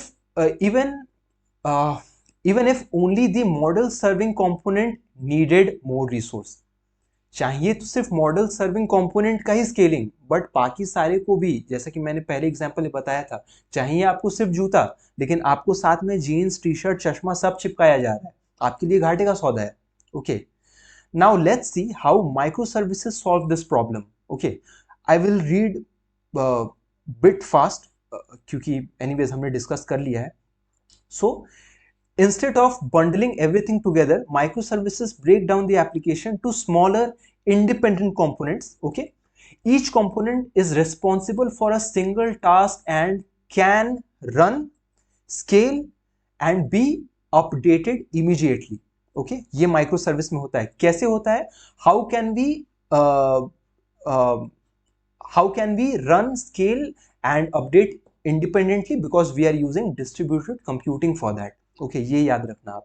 सो हमारे एमएल सिस्टम पे अगर आप इंप्लीमेंट करोगे, सो डेटा इंजेक्शन सर्विस जो है it runs independently, continuously collecting and processing data. Okay, so कल को ऐसा हुआ कि मान लो कि नेटफ्लिक्स पे जो एवरेज यूजर टाइम स्पेंड है पर डे का वो 30 मिनट था, ठीक है। तो कल तक क्या हो रहा था कि जो नेटफ्लिक्स पे जो डेटा इंजेक्शन वाला जो कंपोनेंट था वो ऑन एन एवरेज 30 मिनट का डेटा हर एक यूजर से कंज्यूम कर रहा था। लेकिन मान लो अब नेटफ्लिक्स पे कंटेंट इतना अच्छा आ चुका है, या फिर लॉकडाउन हो गया और लोग छुट्टी पे चले गए और घर पे बैठ के लोग कंटेंट ही देख रहे हैं, तो अब वो जो एवरेज जो टाइम स्पेंड पर डे है वो अब दिन का 2 या 3 घंटा जा सकता है। तो वहां पे दिस डेटा इंजेक्शन जो सर्विस है, this needs to be scaled. Okay, this is first thing. Similarly for feature engineering service operates on process data and outputs feature for the model। मतलब आपको पता ही है क्या कर रहा है। इसी तरीके से जो आपका मॉडल ट्रेनिंग सर्विस है या मॉडल सर्विंग का जो सर्विस है या फिर यूआई सर्विस है, इसको भी इफ एंड व्हेन अगर रिक्वायर्ड हो तो आप बढ़ाओ, स्केल करो, और स्केल सिर्फ पर्टिकुलर उसी कंपोनेंट को करो, बाकी को टच मत करो। सो this is how micro service architecture helps us even when we are working as an MLOps engineer or a data scientist. Okay, so this separation makes it easy to scale just the model serving service. Okay, अगर आपको सिर्फ model serving service ही scale करना है, क्योंकि आपका model पहले 1 lakh users को सर्व कर रहा था, अब मान लो इसको 1 करोड़ यूजर को सर्व करना है, तो आप सिर्फ उसी को स्केल करो ना। when the number of user requests spikes, okay, without affecting the other part of the system। okay, correct है। रियल लाइफ एनालॉजी भी मैंने आपके लिए डाला है, अगर आपको ये ऊपर वाला समझने में अगर बाई चांस किसी को प्रॉब्लम आ रहा है तो यहां समझो कि ईच फूड स्टॉल, मान लो आप वो रेस्टोरेंट बिजनेस चला रहे हो, तो each food stall specialises in one type of cuisine. Okay, अब मान लो आपका डोसा का पर डे ऑर्डर बढ़ रहा है, तो आप मोमो बनाने वाले को स्केल करके क्या करोगे? आप सिर्फ डोसा बनाने वाले के लिए 2 आदमी बढ़ाओ। ओके, मोमो बनाने वाला जितना बना रहा है उतना में तो मोमो का पर डे टारगेट मीट हो ही जा रहा है। दे ऑपरेट इंडिपेंडेंटली, जैसे मैंने बोला मोमो वाला अलग है, बर्गर वाला अलग है, ठीक है। So if one stall runs out of ingredient, अगर आपके बर्गर वाले का इंग्रेडिएंट खत्म भी हो जाता है, it does not affect the other, ठीक है। आपका दूसरा वाला माइक्रो सर्विस तो चालू ही है, वो तो चल ही रहा है। ऐसे में क्या होता है, customers can pick and choose what they want and the food court manager, अभी फूड मतलब क्यूबरनेटिस फूड कोर्ट मैनेजर का काम कैसे करता है ये अभी हम लोग थोड़ा आगे चल के देखेंगे। लेकिन आप ऐसा समझ लो कि ये जो फूड कोर्ट के बारे में हम बात कर रहे हैं, ऑब्वियसली इसमें बेनिफिट्स तो बहुत सारे आ रहे हैं, but we need to have a manager, right, जो इंश्योर करेगा कि all staffs have the resources like electricity, water, raw ingredients and जितने staff at a time चाहिए उतने मेरे up and running है। कोई डाउन हो रहा है तो उसके रिसोर्स रिप्लेसमेंट में कोई और अप एंड रनिंग हो जाए। ये सारे टाइप के काम को करने के लिए अगर आप फूड कोर्ट में एक मैनेजर बिठा के असाइन करके रखते हो, तो वही मैनेजर हमारे डिस्ट्रीब्यूटेड कंप्यूटिंग में क्यूबरनेटिस है। ओके, अभी मतलब इतना आसानी से मैं इस चीज को नहीं यहाँ पे लाना चाह रहा था, लेकिन चलो देख लिया, कोई बात नहीं। अभी हम लोगों ने वापस हम प्लान पे चलते हैं और चेक करते हैं कि हम लोगों ने क्या क्या डिस्कस किया है। तो माइक्रो सर्विस भी हो गया, how related to Docker and Kubernetes, ये आपको शायद थोड़ा बहुत अभी आइडिया लग पा रहा होगा। अगर नहीं लग पा रहा है तो इसको थोड़ा सा बाद में कवर करना है, क्योंकि अब हमें क्यूबरनेटिस इंटरनल्स की तरफ मूव करना है। Okay, and before we jump straight to it Kubernetes internal, एक लास्ट चीज है डिस्कस करने को कि अभी तक हम लोगों ने ये तो डिस्कस कर लिया कि माइक्रो सर्विसेज क्या है और क्यों इंपॉर्टेंट है, एंड कैसे माइक्रो सर्विसेज को हम लोग डिस्ट्रीब्यूटेड कंप्यूटिंग के हेल्प से एक एक सर्विस को एफिशिएंटली स्केल कर सकते हैं, फॉल्ट टॉलरेंस मेंटेन कर सकते हैं एंड व्हाट नॉट। लेकिन तब से डिस्ट्रीब्यूटेड कंप्यूटिंग का गुणगान ही हुए जा रहा है। अभी चलो थोड़ा सा उसके ड्रॉबैक्स या फिर जो मुश्किलें हैं जो इतने सालों से एक्सपर्ट्स को डिस्ट्रीब्यूटेड कंप्यूटिंग पे काम करने में फेस करना पड़ रहा था, उन प्रॉब्लम्स पे भी फटाफट बात करते हैं। ओके, सो ये आ गया चैलेंजेस ऑफ डिस्ट्रीब्यूटेड कंप्यूटिंग। अभी आपको देखो, अब चैलेंजेस हम डिस्कस करेंगे and once these challenges are being discussed फिर हम लोग Kubernetes पे जंप करेंगे। ओके, तो ये जो मुश्किलें हैं, ये जो प्रॉब्लम्स है, इनको आप जितने अच्छे से समझोगे Kubernetes का कॉन्सेप्ट आपके लिए उतना ही क्लियर रहेगा। सबसे पहला तो है रिसोर्स मैनेजमेंट। ऑब्वियसली यार, तब से हम लोग हवा में बात किए जा रहे हैं कि यार इधर एक नोड बना देंगे, इधर एक शेफ डाल देंगे, इधर बढ़ा देंगे और काम को डिवाइड कर देंगे, लेकिन उसके लिए रिसोर्स मैनेजमेंट कौन करेगा? Okay, allocating resources like CPU, memory, storage across machine is complex. Okay, आप बोलोगे यार कि कैसे कॉम्प्लेक्स है, ये तो क्लाउड में इजीली हो जाता है, प्रोविजन करो 10 इंस्टेंस एक साथ रन हो जाएंगे। ठीक है, अभी आप समझोगे। How do you ensure that no machine is overloaded while others are idle? आपने एक कॉन्फ़िगरेशन सेट किया।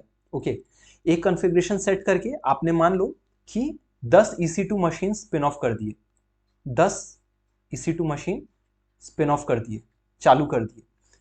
आप कैसे इंश्योर करोगे कि इन 10 मशीन में उतना ही लोड जाए जितना जाना चाहिए?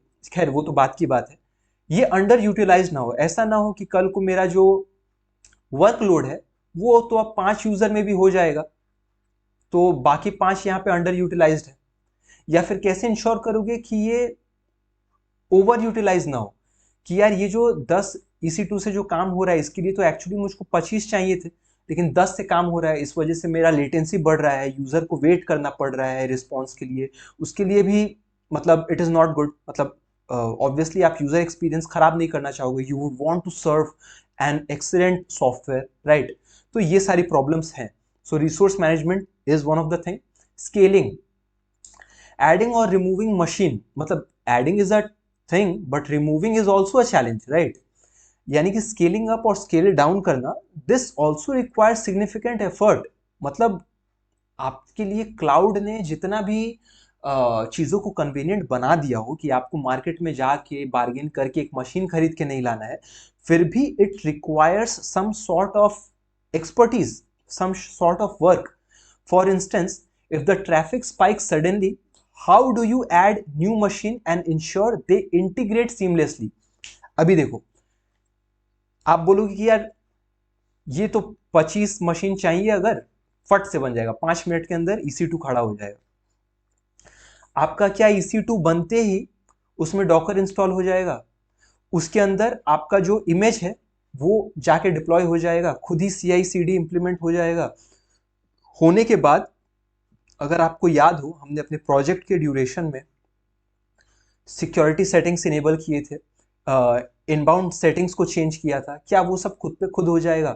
आपको एक, आप ठीक है 25 EC2 इंस्टेंसेस आप फटाक से सेटअप कर सकते हो, लेकिन आप खाली सर्वर्स लेके करोगे क्या? आपको तो उसमें अपना काम भी तो कॉन्फ़िगर करना है, अपने सॉफ्टवेयर को इंटीग्रेट करना है। So that is another challenge. Okay, communication monitoring, obviously machines in a distributed system need to communicate constantly. Okay, चाहे वो worker node to worker node हो या worker node to lead node हो, communication has to be there. Okay, network failures track करना पड़ता है, अगर कोई डाउन हुआ तो लेटेंसी, अगर लेट हो रहा है एक पर्टिकुलर नोड को रिस्पॉन्स देने में, that also needs to be tracked. और कॉन्फ़िगरेशन एरर, वो तो भूल ही जाओ यार। ठीक है, ये सब करेगा कौन? इसी के लिए महंगे महंगे इंजीनियर्स हायर करने पड़ते थे पहले डिस्ट्रीब्यूटेड कंप्यूटिंग संभालने के लिए। फॉल्ट हैंडलिंग, ओके, अब फॉल्ट हैंडलिंग आपका डिस्ट्रीब्यूटेड कंप्यूटिंग में हो तो जाता है, लेकिन उसको कर पाना बहुत मुश्किल है। जैसे ensuring fault tolerance require mechanism to detect failure. आप उसको डिटेक्ट करने के लिए भी तो आपको कुछ ना कुछ सिस्टम एंड प्रोसेसेस बनाना पड़ेगा कि हाँ मेरा ये जो पर्टिकुलर नोड है ये भाई काम करके मेरा नहीं दे पा रहा है, यहाँ पे फॉल्ट आ रहा है मेरा। रिकवर लॉस डेटा, यहाँ पे फॉल्ट आया, काम करके नहीं दे पाया, तो जो डेटा वहां पे लूज हुआ उसको वापस अगर वो मुझको बता पाए कि इतना काम नहीं हो पाया है, तभी तो वो अगले नोड को जाएगा ना। And reroute task, as I said, अगले नोड को फिर वही फेल्ड टास्क भेजना है क्योंकि वो करके दे सके। You need to do all while minimising down time.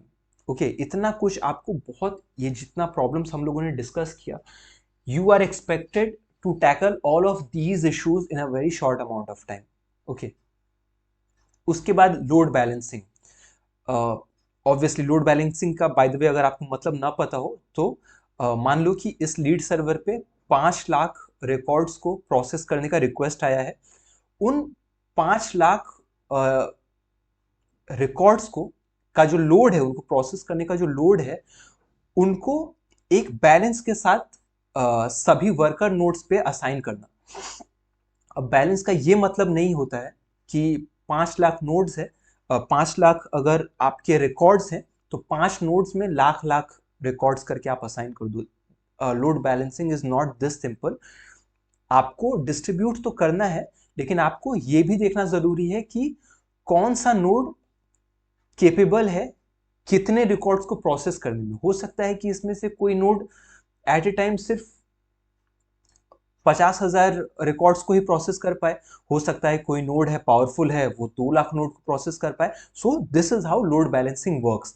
And distributing task evenly across machine is non trivial, मतलब आसान नहीं है।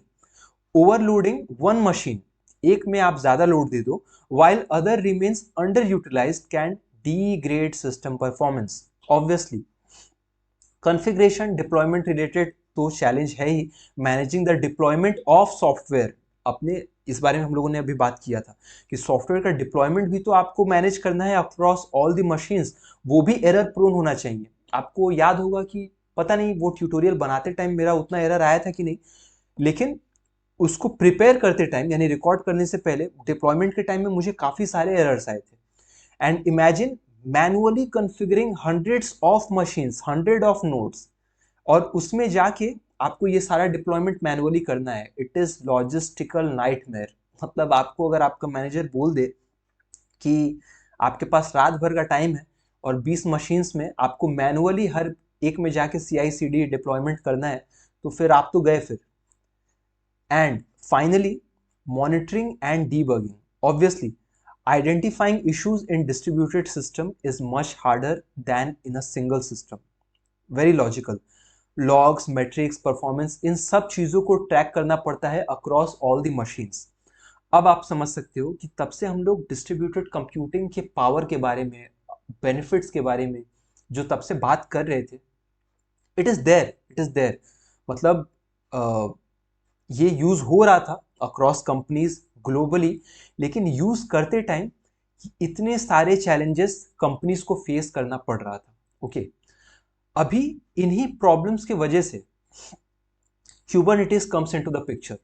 What if I tell you कि यहां तक हमने जितने भी प्रॉब्लम्स डिस्कस किए कि यार रिसोर्सेज को मैनेज कौन करेगा, स्केलिंग अप स्केलिंग डाउन का कौन देखेगा, across all the servers nodes communication and networking कौन एस्टैब्लिश करेगा, फॉल्ट हैंडलिंग जो है इसकी जिम्मेदारी कौन लेगा, लोड बैलेंसिंग कौन करेगा, कॉन्फ़िगरेशन डिप्लॉयमेंट जो है ये कौन देखेगा, मॉनिटरिंग एंड डीबगिंग ये सब कौन करेगा। What if I tell you there is one single tool which allows you to do all of these things without hiring an expert. Okay, ये सब आप on a basic level कर सकते हो, and that is Kubernetes. वही चीज है Kubernetes जो हमने पहले बात किया था कि फूड कोर्ट में बहुत सारे आपके फूड काउंटर्स हैं, कहीं बर्गर्स बन रहा है तो कहीं इडली बन रहा है, and each of them are isolated कि कहीं पे अगर बर्गर बनाने का स्पाइक आया तो वहां पे हम लोग और भी शेफ स्पिन ऑफ कर सकते हैं और we can scale it. And कहीं पे अगर डोसा बनाने का अगर इंग्रेडिएंट खत्म हो गया तो उससे बाकी के काउंटर्स को कोई फर्क नहीं पड़ता है। तो आप बोलोगे यार बहुत सही सेटअप है यार, लेकिन आप इंट्यूटिवली सोच सकते हो कि इस सारे सेटअप को मैनेज करने के लिए एक रिसोर्स मैनेजर होना चाहिए जो electricity, lighting, water supply, raw ingredients, people management, fault tolerance आप समझ लो कि कोई एम्प्लॉय डाउन है तो उसको आइडेंटिफाई करना कि इसके डाउन होने की वजह से क्या काम नहीं हो पा रहा है, उस काम को कर पाने के लिए एक आइडल रिप्लेसमेंट लेके आना, ये सब एक मैनेजर के बस की बात है। और यहाँ पे वो मैनेजर है क्यूबरनेटिस। ओके, सो देखो, इससे पहले क्या हो रहा था, बहुत सालों से डिस्ट्रीब्यूटेड कंप्यूटिंग में ग्लोबली काम तो हो ही रहा था, and the best engineers on distributed computing comes from Google. Google के पास ही मतलब गूगल डिस्ट्रीब्यूटेड कंप्यूटिंग को बहुत फ्लॉलेसली इम्प्लीमेंट करता आ रहा था when rest of the world was struggling.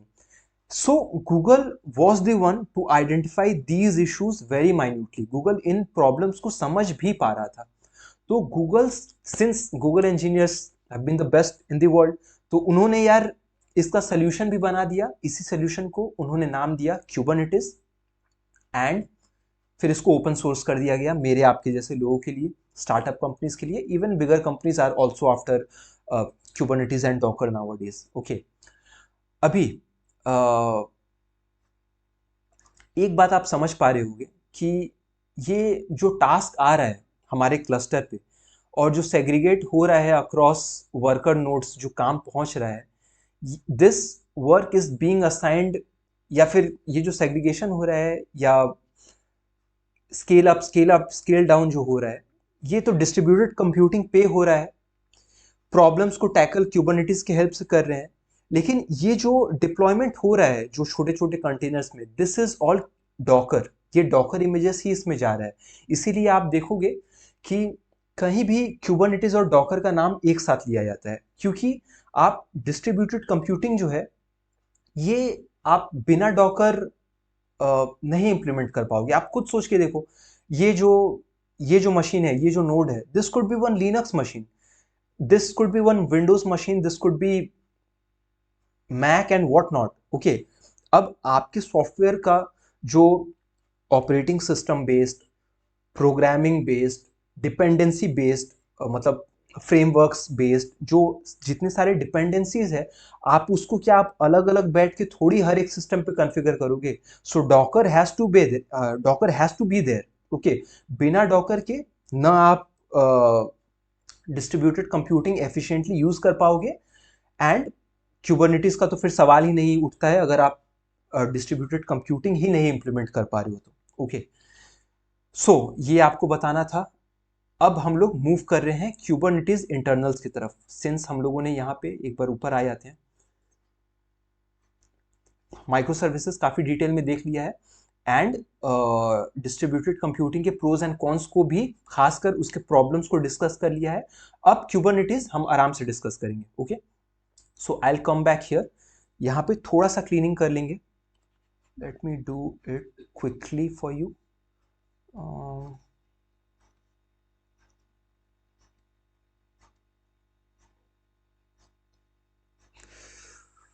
Almost done. चलो, सो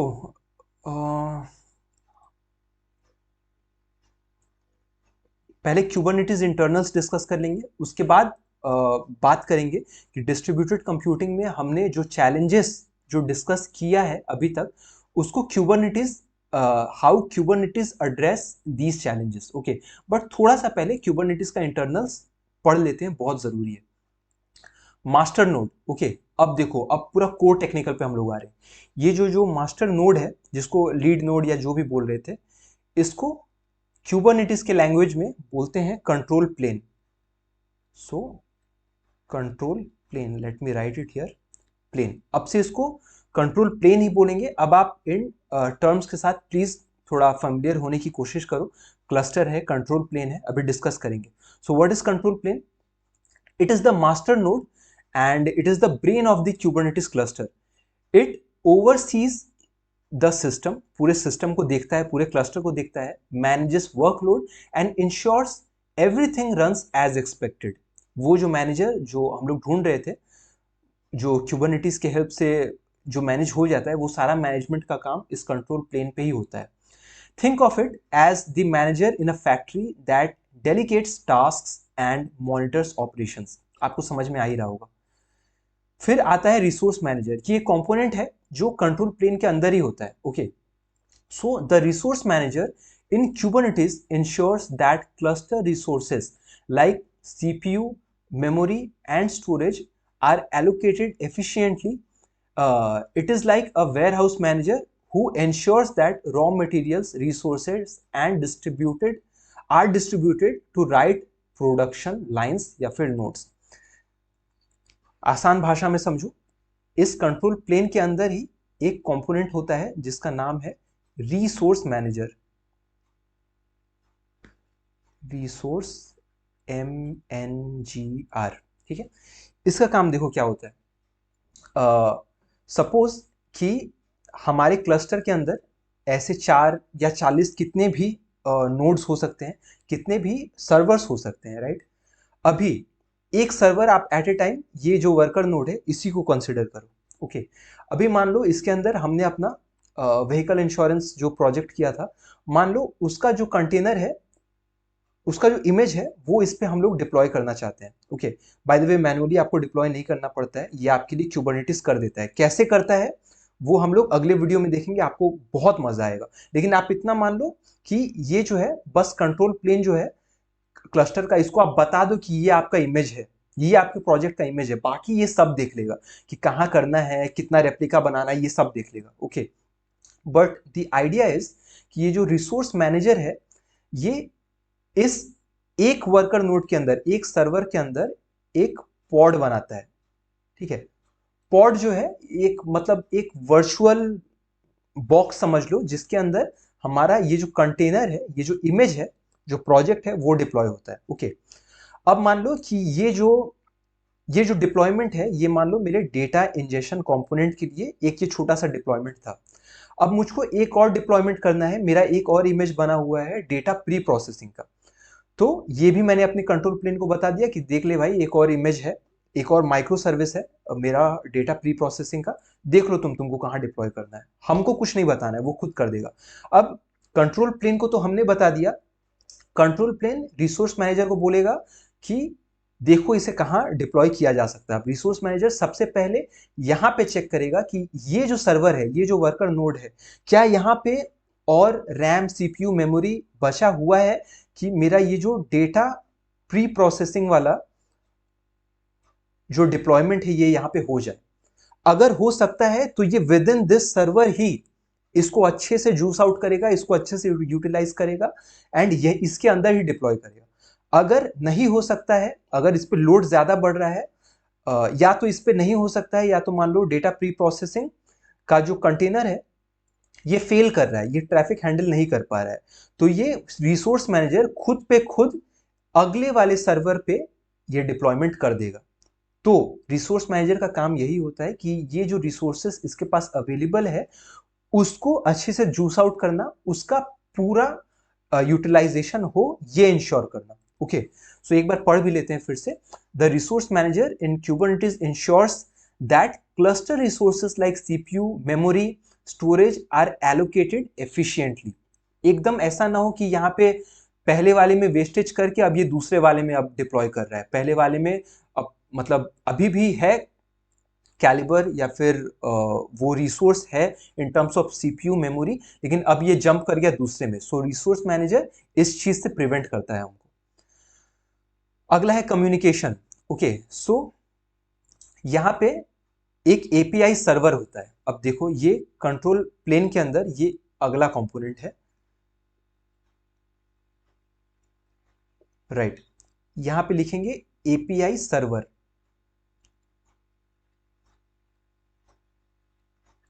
अब देखो हमने तो मान लो यहाँ पे अपना एक फ्लास्क ऐप बना दिया, या तो फ्लास्क ऐप बना दिया या तो यार कुछ भी ऐप बना दिया। मान लो आपका इधर पे आपका जो मॉडल है वो रन हो रहा है, मॉडल सर्विंग यहाँ पे हो रहा है, this is your app.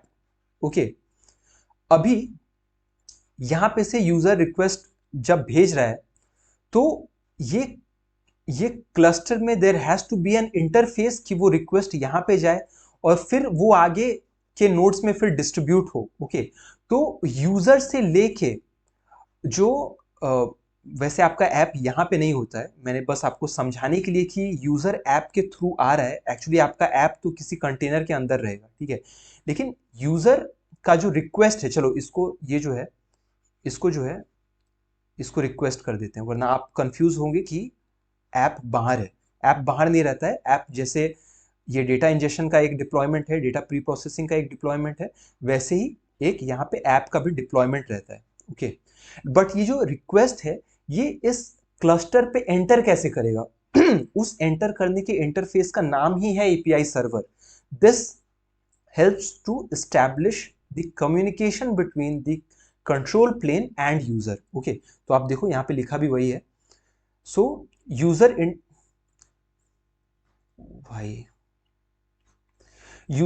interact with Kubernetes through API server. Okay, it is like the receptionist at an office. You send request, जैसे आप किसी ऑफिस, मतलब यार ये तो सिंपल ही है, ये मैं आपको क्या समझाऊं, like deploying an app. Okay, and the API server routes them to the appropriate component in the cluster. अब ये जो आपका जो रिक्वेस्ट आया, ठीक है, ये रिक्वेस्ट मान लो अगर मॉडल ट्रेनिंग का है तो data injection, data pre processing इसको इन्वोक करेगा। अगर आपने प्रिडिक्शन के लिए ये रिक्वेस्ट मारा है तो ये डायरेक्टली ऐप को इन्वोक करेगा। ओके, लेकिन यूजर को इस सर्विस के साथ बातचीत करने के लिए क्लस्टर पे वो जो इंटरफेस है उसका नाम है API server. So I hope कि आप एपीआई सर्वर का कॉन्सेप्ट समझ पाए हो। ओके, एपीआई सर्वर को बाहर लिख दे क्या? एपीआई सर्वर को यहां लिख देते हैं, user communication, for user communication. अब देखो सही है। अगला कंपोनेंट है क्यूबरनेटिस इंटरनल्स का डेटाबेस। ओके, इसको क्यूबरनेटिस के लैंग्वेज में ईटीसीडी भी बोलते हैं। क्यों बोलते हैं ये तो मुझको नहीं पता, लेकिन ईटीसीडी बोलते हैं। नाउ इसको यहाँ पे देखो बना लेते हैं। ये भी अगला एक कंपोनेंट है, कंट्रोल प्लेन के अंदर ही होता है, नाम है ईटीसीडी, ब्रैकेट में लिख देते हैं। ये आपका डेटाबेस है जो कंट्रोल प्लेन के अंदर होता है। एंड यार क्यों ना हो, अगर आप सोच रहे हो कि यार कंट्रोल प्लेन के अंदर डेटाबेस क्यों जरूरी है, यार आप थोड़ा सा थिंक डीपर एंड आपको समझ में आएगा कि यहाँ पे let's shift back to this example. Okay, कि मुझको n number of records process करने हैं, तो वो रिकॉर्ड्स का इन्फो कि वो चलो वो पूरा डेटा उठ के ना भी आया तो वो डेटा के इंडेक्सेस वो कहाँ आएंगे? क्लस्टर के अंदर एक डेटाबेस में। फिर इस डेटा को चंक में कौन सा हिस्सा कौन से नोड को प्रोवाइड किया गया है वो इंफॉर्मेशन कहाँ आएगा? इसी डीबी में। फिर कौन से वर्कर नोड ने अपना टास्क सक्सेसफुली अक्नॉलेज किया या फिर अपना फेलियर अक्नॉलेज किया, वो इंफॉर्मेशन कहाँ आएगा? ऑब्वियसली इस डेटाबेस में। So a database has to be there. यार इतना कम्युनिकेशन हो रहा है तो ये सारी चीजों को, ये सारी इंफॉर्मेशन को स्टोर करने के लिए ऑब्वियसली एक डेटाबेस तो होना ही पड़ेगा हमारे कंट्रोल प्लेन के अंदर। So this was that component. Okay, पढ़ लेते हैं एक बार। सो ईटीसीडी is Kubernetes central database where all cluster data is stored. Okay, including the correct state of the system, current state of the system कि working है या failure है, and desired configuration. Okay, imagine it as a library catalog. Every time you check out or return a book, so उस catalogue में इस information को update किया जाता है कि आप ये बुक लेके जा रहे हो या ये बुक आपने वापस किया है। Okay, I have tried to add very simple examples to each of the components so that बस आपको समझ में आए। आई रियली डोंट वांट कि ये पूरा टॉपिक खत्म हो कि आप कोई भी कंफ्यूजन लेके यहाँ से निकलो, वो नहीं होना चाहिए। ओके, अगला आता है वर्कर नोड। यार वर्कर नोड तो अभी आप ही लोग मुझको पढ़ा दोगे, इतना ज्यादा हम लोगों ने वर्कर नोड के ऊपर बात कर दिया ऑलरेडी। चलो पढ़ लेते हैं फिर भी। So worker node are muscle of the cluster. Okay, लिखावट देख रहे हो? they run on your applications they run your application, sorry, they don't run on your application, they run your application and handle the task assigned by the master node या फिर control plane. Okay, think of them as factory workers who execute tasks given by the manager या फिर master node जो उसको task दे रहा है बस वही, आई डोंट थिंक यहाँ पे कुछ भी कॉम्प्लिकेटेड था। देखो अगला सुपर इंपॉर्टेंट जो कंपोनेंट है जो आपसे इंटरव्यू में भी पूछा जाएगा बहुत हाई प्रोबेबिलिटी के साथ, दैट इज क्यूबलेट।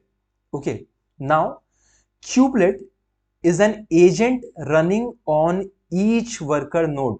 ओके, तो जितने भी वर्कर नोड्स हैं इसमें यार कितना छोटा लिखा जा सकता है,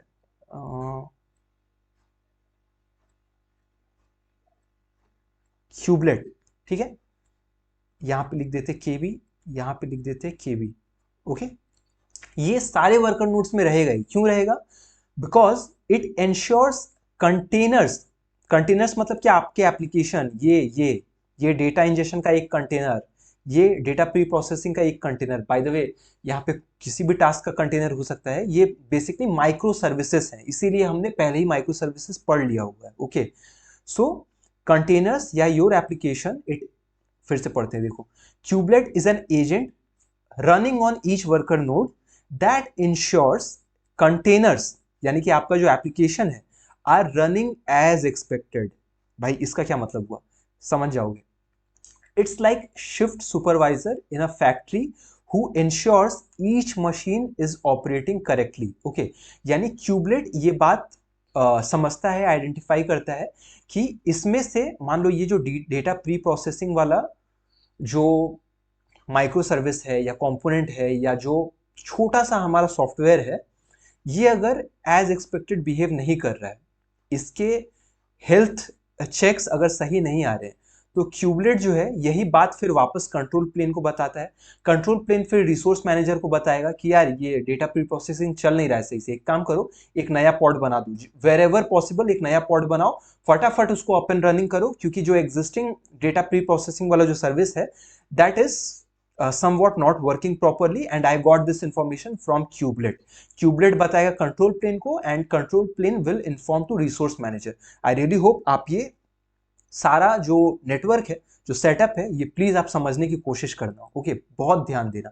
तो ये था क्यूबलेट, ये within worker node health checks रखता है एंड कुछ गड़बड़ होने पे वापस कंट्रोल प्लेन को इन्फॉर्म करता है। Control plane will then work accordingly, not necessarily कि आपका एक जो डेटा प्री प्रोसेसिंग या कोई भी एक गिवन जो माइक्रो सर्विस है, वो अगर फेल हुआ या एरर दिया तो ही अगला जो आपका पॉड है वो सेटअप होगा, नॉट नेसेसरली। अगर आपका लेटेंसी हाई है, ओके, मान लो आपने लेटेंसी कॉन्फ़िगर करके रखा है 50 मिली सेकेंड और वो 150 मिली सेकेंड ले रहा है, ये आपने कॉन्फ़िगरेशन, एक YAML फाइल होता है वो हम लोग देखेंगे आगे चल के, उसमें आपने बता रखा है कि यार इससे ज़्यादा डिले मुझको नहीं चाहिए, तो क्यूबरनेटिस आपके लिए संभाल लेगा इस चीज़ को। जैसे ही लेटेंसी हाई होगा वो फटाफट एक यहाँ पे डिप्लॉय करेगा एक नया पॉड। एंड आप मैजिक देखो क्यूबरनेटिस का, जैसे ही उसको पता चलेगा कि यार अब वापस स्ट्रेस इतना हो गया है कि ये सिंगल वाला जो सर्विस था ये अब हैंडल कर ले रहा है 50 मिली सेकेंड के अंदर, तो ये जो एक्स्ट्रा इसने बनाया था उसको वो किल भी कर देगा। Okay, so this is the power. अगला है cube proxy. Now cube proxy manages network traffic for pods. Okay, अब क्यूब प्रॉक्सी भी जो है, ये के बी था, अभी इसको लिख देते हैं के प्रॉक्सी, ठीक है, यहां पे लिख देते हैं के पी, यहां पे लिख देते हैं के पी। क्यू प्रॉक्सी भी जो होता है ये मतलब पॉड, रुको यहां से देखो, the kube proxy manages network traffic for pods. Okay, कौन से पॉड में कितना ट्रैफिक जाना चाहिए, ensuring they can communicate with each other and the outside world as well. Okay, ये आपको समझ में आएगा कि आउटसाइड वर्ल्ड कैसे, ठीक है। It is like traffic cop at busy intersection directing cars data packets to right destination. अभी आप सिंप्लिसिटी के लिए सिर्फ इतना समझो कि ये जो क्यूब प्रॉक्सी जो है, ये जो क्यूब प्रॉक्सी जो है, ये इन नोड्स को आपस में बात करने में, आपस में नेटवर्क करने में, कम्युनिकेट करने में, किसी टास्क को प्रोसेस करने में ये हेल्प करता है। एक मान लो डेटा प्री प्रोसेसिंग का अगर पॉड यहाँ है, दूसरा डेटा प्री प्रोसेसिंग का पॉड मान लो एक यहाँ है, ठीक है। अब मान लो कि इसको टास्क मिला था 50%, इसको टास्क मिला था 50%। मान लो इसने अपना 50% ये टास्क इसने अपना कंप्लीट कर लिया, ओके, और ये अभी भी 20% करके अटका हुआ है, then they communicate with each other कि चल तेरा 30% जो बचा हुआ है 50% में से, क्योंकि तूने 20 ही किया है, तो उसका आधा तू मुझको दे दे। This kind of communication also happens with the help of kube proxy. So I really hope कि आप समझ पा रहे होंगे कि क्यूबलेट का क्या पर्पस है एंड क्यूब प्रॉक्सी का क्या पर्पस है। क्यूबलेट जो है वो एक वर्कर नोड के अंदर, क्यूबलेट जो है एक वर्कर नोड के अंदर हेल्थ चेक्स रखता है कि आपके जो कंटेनर्स हैं उनका हेल्थ या फिर एरर तो कुछ नहीं आ रहा है, या फिर वो डाउन तो नहीं हो गया, या फिर बहुत हाई लेटेंसी तो नहीं है, वो चीजें चेक करता है, हेल्थ चेक करता है क्यूबलेट। क्यूब प्रॉक्सी जो है वो आपस में इन across worker nodes, across pods communication establish करता है। बस इतना ही जान के रखो आप। Pods is again another simple thing. हम लोगों ने काफी बात कर लिया। पॉड के अंदर ही आपका जो जो इमेज है वो डिप्लॉय रहता है। एक बार पढ़ेंगे समझ में आ जाएगा। A pod is the smallest deployable unit in Kubernetes, okay, and typically wraps one or more containers. By the way, एक पॉड के अंदर एक ही कंटेनर हो जरूरी नहीं है। ऐसा भी हो सकता है कि एक बड़ा पॉड बन गया, उसके अंदर data injection and data preprocessing दोनों ही कंटेनर्स उसी पॉड के अंदर डिप्लॉयड है, okay. Think of it as a container ship, जो होते हैं ना शिप जो ओशन में जाते हैं, होल्डिंग वन और मोर गुड्स या कंटेनर्स, जो बड़े बड़े कंटेनर्स होते हैं, and transporting them across logistic networks, okay. मतलब इससे सिंपल क्या ही एग्जांपल रहेगा। सो दीज आर पॉड्स जिसमें आप एक या एक से ज्यादा आपके कंटेनर्स डिप्लॉयड रहते हैं, एंड सबसे स्मॉलेस्ट यूनिट है क्लस्टर का, बस और क्या। फिर आता है शेयर्ड डीबी या वॉल्यूम, ओके। ये आप समझ लो कि this is not a part of the control plane, okay, या फिर यहां पे बस लिख देते हैं, ओके, शेयर्ड डीबी। ये क्या करता है कि ये वर्कर नोड्स रिलेटेड जो डेटा है उसको स्टोर करने के काम आता है, okay. So volumes are shared, volumes are shared storage spaces in Kubernetes। अभी आपको ऐसा समझो कि ये जो क्लस्टर है इसका वॉल्यूम, ये मान लो ये 100 GB है, तो यही 100 GB का शेयर्ड डीबी होता है, जिसमें से ये एक शेयर्ड वॉल्यूम होता है। शेयर्ड वॉल्यूम का मतलब हुआ कि इसी 100 GB में से थोड़ा स्टोरेज इस वर्कर नोड को, थोड़ा इस वर्कर नोड को, थोड़ा इस वर्कर नोड को प्रोवाइड किया जाता है।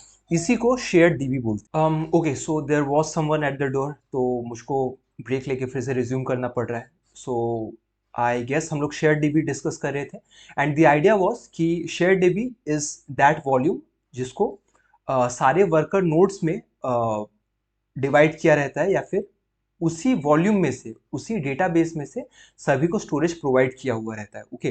Let's jump back to the notes. So this allows the pods to save and share data, okay. It's like a shared locker room where worker pods, where workers या फिर pods जो है, जो worker nodes के अंदर आपके pods हैं, can access tools और leave notes for each other, okay।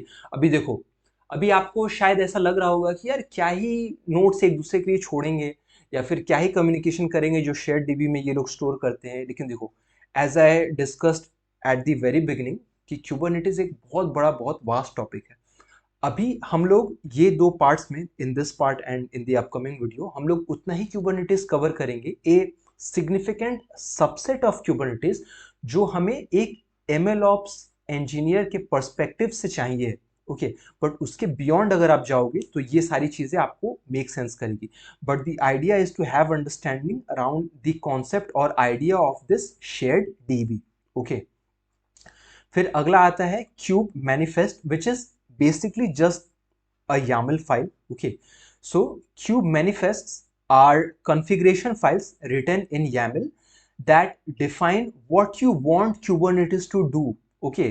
अब Kubernetes आपके लिए सब कुछ कर तो देता है, that there is no second thought about it. Okay, वो आपके लिए सब कुछ करके दे देगा, लेकिन वो आपके लिए करके क्या देगा वो तो आप उसी को बताओगे ना। एक सिंपल फाइल फॉर्मेट में लिख के बता दो कि यार 3 रेप्लिका चाहिए, इतना जो रिसोर्सेज बनेंगे उनको इतना स्टोरेज या इतना प्रोसेसर दो, तो वो आपको बता देना है। Such as deploying an app और क्रिएटिंग ए सर्विस, ये ऐप कैसे डिप्लॉय करते हैं, सर्विस कैसे क्रिएट करते हैं, ये सब हम लोग देखेंगे। Okay, don't worry.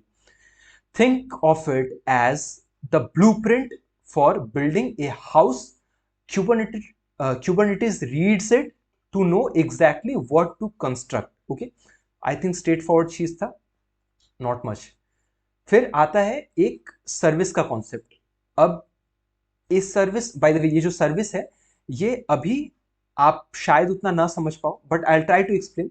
लेकिन ये प्रैक्टिकली करके हम लोग नेक्स्ट वीडियो में देखेंगे, वहां सर्विस बनाएंगे। Okay, so a service in Kubernetes provides a stable network and point. Okay, चलो आपको समझा ही देते हैं। हमने जो प्रोजेक्ट बनाया था EC2 पे, AWS पे EC2 इंस्टेंस बनाया था, CI/CD के थ्रू हमने अपना ऐप वहां डिप्लॉय किया था। बट डिप्लॉय करने के बाद आपको याद होगा कि एक पोर्ट हमने मैनुअली जाके इनबाउंड ट्रैफिक रूल्स में एक्सपोज किया था, ताकि हम लोग बाहर से एज एन इनबाउंड ट्रैफिक हम लोग बाहर से अपने ऐप को हिट कर पाए, ऐप को यूज कर पाए। ओके, एंड Kubernetes में तो आप देख ही पा रहे हो कि इतने सारे वर्कर नोड्स है, 1 2 3 या 100 वर्कर नोड्स हो सकते हैं। अब हो सकता है कि आपका एक ही ऐप है। ओके, मान लो आप हॉटस्टार जैसी कंपनी हो, ऐप तो एक ही है, यानी यूजर इंटरफेस एक ही है, भले माइक्रो सर्विसेज अंदर बहुत सारे चल रहे हैं, लेकिन वो जो ऐप सर्विंग कंपोनेंट जो है, वो जो छोटा सा ऐप सर्विंग का जो माइक्रो सर्विस है, उसको हजारों नोड्स में, ऐसे अक्रॉस थाउजेंड ऑफ नोड्स उसको डिप्लॉय किया जाता है। क्योंकि for a given event like world cup करोड़ों यूजर्स जाते हैं यार हॉटस्टार पे। ओके, इसीलिए उस टाइम पे हजारों नोड्स पे, हजारों वर्कर नोड्स पे वो ऐप डिप्लॉयड रहता है। बट डू यू थिंक कि उन हजारों नोड्स में बार बार जाके वो आपको इनबाउंड ट्रैफिक रूल सेट करना पड़ता होगा? Is that practical? Not at all. And specially when you are using Kubernetes। Okay, तो ये सर्विस वही चीज है। It provides a stable network endpoint, सारे वर्कर नोड्स के लिए एक common network endpoint for accessing a set of pods. वो सेट में कितने भी पॉड्स हो सकते हैं। Okay, even if the pods are replaced और रिमूव्ड, एक पॉड डाउन हो गया, उसके लिए कोई नया पॉड अप एंड रनिंग भी हो गया, the service ensures they can still be reached. बस सर्विस का यही फंडा है कि आपका वो पर्टिकुलर सर्विस जिसका रेप्लिका कितने भी वर्कर नोड पे चल रहा हो, ये आपको एक एंड पॉइंट प्रोवाइड करके देता है, जिसको आप, मतलब ये आप क्यों ओवरहेड लोगे कि यार मैं जो सर्विस या जो ऐप हिट कर रहा हूं ये कौन से वर्कर नोड पे डिप्लॉयड है, वहां परमिशन है कि नहीं। You don't have to do that, service does that thing for you. So it's like a restaurant hotline. No matter who answers the phone, whichever pod is answering your service, okay, your order is taken. Okay, so I really hope कि ये example से भी आपको समझ में आया हो। तीन और चीजें डिस्कस करनी बाकी रह गई है। एक तो नेम स्पेस है, तो चलो नेम स्पेस पहले समझते हैं। Namespaces are virtual clusters within a Kubernetes cluster, okay, that help organize and isolate resources. देखो होता क्या है, अभी ये जो हम इस रेक्टेंगुलर बॉक्स में क्लस्टर को समझ रहे थे, अभी आपको कुछ, आप इस चीज को कुछ ऐसे समझो, इसको थोड़ा सा मिटा देते हैं। इस चीज को आप ऐसे समझो, अभी तो बस एक ऐसे एक रेक्टेंगुलर बॉक्स था एंड हम लोग बोल रहे थे यही क्लस्टर है। ओके, लेकिन एक्चुअली ऐसा एक क्लस्टर और होता है, ऐसे ऐसे, ये देखो ऐसा होता है। फिर इसके पीछे एक और क्लस्टर होता है, ऐसे ऐसे। ओके, इन सारे वर्चुअल क्लस्टर्स के ग्रुप को, इस पूरे ग्रुप को अगर इस 3D क्यूब को देखो तो एक्चुअल में ये हमारा क्लस्टर है जो हम यहां ऊपर बात कर रहे थे।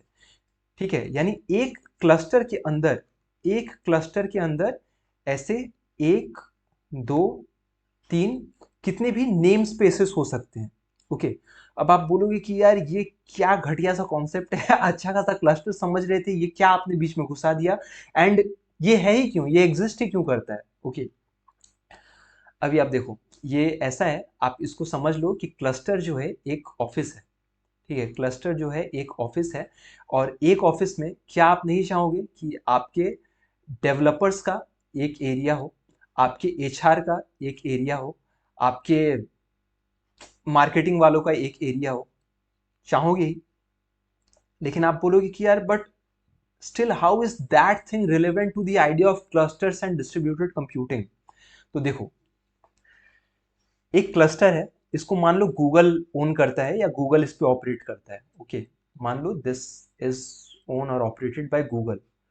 तो ये जो पहला नेम स्पेस होगा, ये जो एकदम फ्रंट में आपको जो शीट दिख रहा है, हो सकता है on this name space the distributed computing architecture which is working, it is dedicated for Gmail, Google का एक प्रोडक्ट। हो सकता है कि ये जो दूसरा वाला जो हो सकता है जो नेम स्पेस है, हो सकता है this one is dedicated to YouTube, another product of Google. तीसरा वाला जो नेम स्पेस है, हो सकता है this is dedicated to Google photos या गूगल ड्राइव मान लो। ओके, सो इसीलिए नेम स्पेसेस जरूरी है, क्योंकि देखो, अब आप अगर ऐसे 2D में ही समझोगे, इस वाले क्लस्टर में ही समझो, सो खुद आप सोच के देखो कि इसी क्लस्टर में कहीं आपका गूगल ड्राइव का कोई सर्विस डिप्लॉयड है, कहीं आपका गूगल कैलेंडर का कोई सर्विस डिप्लॉयड है, तो थोड़ा खिचड़ी बन जाता है यार इससे, क्योंकि बिहाइंड द सीन एक क्यूबरनेटिस एडमिनिस्ट्रेटर को एक्सेसेस भी देने पड़ते हैं, नेटवर्क वगैरह मैनेज करना पड़ता है, तो इन रीजन की वजह से ये वर्चुअलाइजेशन जरूरी होता है। ओके, सो ऐसे भी ये इतना कुछ बहुत डिफिकल्ट कॉन्सेप्ट है नहीं, क्लस्टर आप बस मान लो multiple layers within, sorry, namespaces are multiple layers, virtual layers within a cluster. Okay, इससे ज्यादा सिंपल में कोई आपको क्या ही बताएगा। So namespaces are virtual clusters within a Kubernetes cluster. समझ पा रहे हो आप? That help organize and isolate resources, ताकि आपके YouTube का जो रिसोर्स है वो कहीं गूगल मैप के रिसोर्स के साथ कॉन्फ्लिक्ट ना कर जाए। So it is like different departments in a large office building, HR, sales and IT tech workers. अब you get the idea, right? अब फाइनली दो लास्ट चीजें हैं, एक होता है स्केड्यूलर और दूसरा होता है replica sets. Okay, replica sets तो एक सिंपल चीज है, डॉकर आपको क्यूबरनेटिस रन करते टाइम बस आपको बता देना है कि आप एक सर्विस मान लो है, एक कोई भी सर्विस है, मान लो कि डेटा इंजेक्शन ही है, तो उसके कितने रेप्लिकास आपको चाहिए। Okay, so ensures that a specified number of identical pods are always running. ठीक है, मुझको चाहिए यार कि मेरा डेटा इंजेक्शन बहुत क्रिटिकल है, आई वांट 2 पॉड्स यार, मतलब 2 रेप्लिकास तो मुझको चाहिए। So it is like a backup generator ensuring there is always power even if one generator fails. So replica set वही है, रेप्लिका बनाता है। ओके, स्केड्यूलर जो है, this decides which worker node will run a new pod based on resource availability. Okay, तो अभी थोड़ी देर पहले हम लोगों ने ये बात किया था कि रिसोर्स मैनेजर जो है ये फिर डिसाइड करता है कि अगर एक पॉड की जरूरत है तो वो फिर एक पॉड स्पिन ऑफ कर देगा, या तो with in the same cluster या फिर ऑन अ डिफरेंट क्लस्टर। अभी इसको अगर आप और इन डेप्थ में घुस के देखोगे तो actually resource manager directly involve नहीं होता है, वो ये काम स्केड्यूलर को देता है, स्केड्यूलर को देता है। Okay, so this is the concept of scheduler. अभी आप प्लीज ये सोच के बिल्कुल भी ओवरवेलम मत होना कि बाप रे इतना कुछ है, हमको क्यूबलेट, ईटीसीडी, क्यूब प्रॉक्सी, पॉड और व्हाट नॉट ये सब देखना है, मैनेज करना है, ऐसा बिल्कुल भी नहीं है। इनके अराउंड बस आप अंडरस्टैंडिंग गेन करके रखो, यही क्यूबरनेटिस इंटरनल्स हैं। और ये अगर आप इन चीज़ों को अगर आप समझ पा रहे हो, bye the way I don't think कि इससे ज़्यादा सिंप्लीफाई चीज़ों को किया जा सकता था, and I am also providing you these notes, तो कल को कुछ दिन बाद दिमाग से अगर कोई कॉन्सेप्ट रिफ्रेश करने की ज़रूरत है तो वो भी आपको मिल जाएगा। लेकिन please in Kubernetes internal components के अराउंड आप अपने कॉन्सेप्ट को जितना हो सके उतना स्ट्रॉन्ग करके रखो। ओके, सो अब वापस अपने प्लान पे चलते हैं एंड हम लोगों ने क्यूबरनेटिस इंटरनल्स भी फाइनली डिस्कस कर लिया। क्यूबरनेटिस इंटरनल्स में क्या हम लोगों ने मास्टर नोड डिस्कस किया? यस, रिसोर्स मैनेजर हो गया, कम्युनिकेशन हो गया, डेटा ईटीसीडी हो गया। वर्कर नोड में हम लोगों ने क्यूबलेट डिस्कस किया, क्यूब प्रॉक्सी डिस्कस किया, पॉड्स हो गया, ये हो गया, क्यूब मैनिफेस्ट हो गया, सर्विस हो गया, नेम स्पेस हो गया, स्केड्यूलर हो गया, रेप्लिका सेट हो गया। वीएस कोड का एक एक्सटेंशन आता है क्यूबरनेटिस का, वो प्रैक्टिकल करते टाइम हम लोग देखेंगे। अभी उतना एसेंशियल नहीं है देखना, बेकार में आप कंफ्यूज ही होगे। अभी के लिए इतना जरूरी था। अब आगे नोट्स देखते हैं। तो यहां तक समझने के बाद मैंने एक ये एक्स्ट्रा एडिशनल बोनस आपके लिए डाला है कि रियल लाइफ जो एनालॉजी है एक डिस्ट्रीब्यूटेड कंप्यूटिंग का, डिस्ट्रीब्यूटेड कंप्यूटिंग ही एसेंशियली हम लोग तब से देख रहे हैं। पहले हम लोगों ने विदाउट क्यूबरनेटिस देखा, उसके बाद हम लोगों ने विद क्यूबरनेटिस देखा, तब से हम लोग इतनी देर से डिस्कस वही कर रहे हैं। इसको थोड़ा एक समराइज्ड वे में, एक सिंप्लीफाइड एग्जांपल के रूप में समझने की कोशिश करते हैं। ओके, सो विदाउट क्यूबरनेटिस अगर आप समझो डिस्ट्रीब्यूटेड कंप्यूटिंग को, सो it is like imagine that running a massive restaurant chain where you have to manage chef, waiters, suppliers and customer orders manually for each branch. Okay okay, अपने सभी branches में आपको ये काम मैनुअली करना है। Obviously possible नहीं है आपके लिए। If one branch runs out of ingredient और इफ वेटर क्विट्स, इसमें से कुछ भी प्रॉब्लम होता है यार, ब्रांच डाउन हो जा रहा है, वेटर क्विट कर रहा है, इंग्रेडिएंट खत्म हो जा रहा है, एवरीथिंग फॉल्स अपार्ट, आपका बिजनेस वहीं पे इनएफिशिएंट हो जाएगा। Okay okay? लेकिन अगर आप क्यूबरनेटिस के साथ इस काम को कर रहे हो तो imagine a central management system that monitors every branch in real time. Okay, first. Secondly, restocks ingredients automatically, कुछ खत्म होते ही उसको रीस्टॉक कर दे रहा है।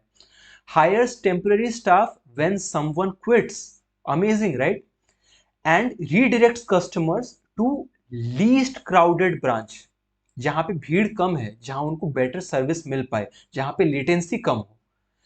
That's Kubernetes for your distributed computing.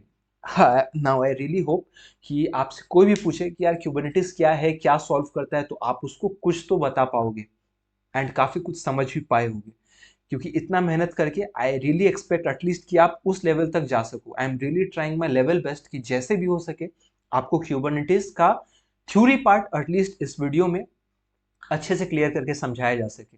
Next time anyways आपके दिमाग में जो थोड़ा बहुत डाउट आ रहा होगा कि यार प्रोजेक्ट को कैसे इमेज डालेंगे क्यूबरनेटिस में, क्लस्टर कैसे बनाएंगे, वर्कर नोड्स कैसे बनते हैं, ये सब डाउट्स को आप पार्क करके रखो। थोड़ा सा मुझे कुछ दिन का टाइम दो, मैक्सिमम 1 वीक, और इन टॉपिक्स को आप तब तक एकदम अच्छे से स्ट्रॉन्ग कर लो। उसके बाद देखना वो सेकेंड वीडियो के बाद आप एकदम हीरो रहोगे क्यूबरनेटिस में with in the field of ML ops. Okay, summary में अगर देखा जाए, सो डिस्ट्रीब्यूटेड कंप्यूटिंग बेनिफिट्स हैं काफी सारे, हमने देखा है। चैलेंजेस थे, रिसोर्स मैनेजमेंट था यार, स्केलिंग, कम्युनिकेशन, फॉल्ट हैंडलिंग, ये सब कुछ। उसके बाद क्यूबरनेटिस आता है, a robust solution that automates, simplifies and optimises the management of distributed system. काफी डिटेल में हमने पढ़ लिया है, आपके लिए फिर भी एज ए समरी मैंने इधर डाल रखा हुआ है।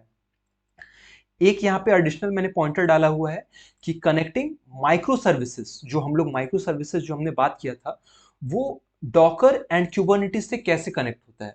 वेल, अभी तक अगर आपने फोकस किया होगा अभी तक के लेक्चर में, तो आपको ये ऑलरेडी आइडिया लग पा रहा होगा कि कैसे कनेक्ट करता है। लेकिन अगर थोड़ा बहुत फिर भी क्लैरिटी आपको नहीं आ पा रहा है, तो ये नीचे के जो नोट्स हैं ये आपको पूरा 100% क्लैरिटी दे देंगे। थोड़ा सा मैं आपको पढ़ के भी दिखा देता हूँ, बाकी आप देखो पढ़ लेना। इससे सिंपल लैंग्वेज में नोट्स प्रोवाइड नहीं किया जा सकता है। सो पहले देखो डॉकर का देखते हैं, packaging the micro services. Obviously micro services जो छोटे छोटे कंपोनेंट्स बन रहे थे, वी डिस्कस्ड अर्लियर कि उनको आप कहीं भी डिप्लॉय कर सकते हो यार, कोई भी मशीन हो सकता है। तो उसके लिए Docker is the best option, क्योंकि पोर्टेबिलिटी होता है, सारी डिपेंडेंसीज आपके एक कंटेनर में आ जाते हैं। सो वो एडवांटेज आपको मिलता है। Each microservice runs inside its own Docker container, है कि नहीं? तो microservice and Docker and Kubernetes, these three things goes hand to hand, ठीक है।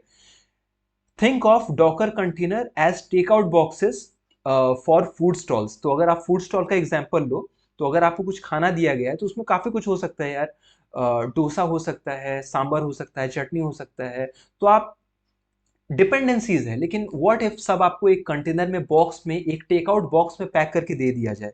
सो उसको आप कहीं पे भी ले आके रखो और यूज करो। Okay, so that is Docker in terms of micro service. अब वो डोसा डिलीवर करना उस फूड हब में एक माइक्रो सर्विस ही था, जहां पे हमें बर्गर भी डिलीवर हो रहा था और व्हाट नॉट बहुत कुछ डिलीवर हो रहा था। उसमें एक माइक्रो सर्विस था डोसा डिलीवर करना, जो आपको अगर एक टेक आउट बॉक्स में करके दिया जा रहा है तो वहां पे आता है डॉकर का कॉन्सेप्ट कि सॉफ्टवेयर को आप कैसे पैकेज करोगे, तो डॉकर में करोगे।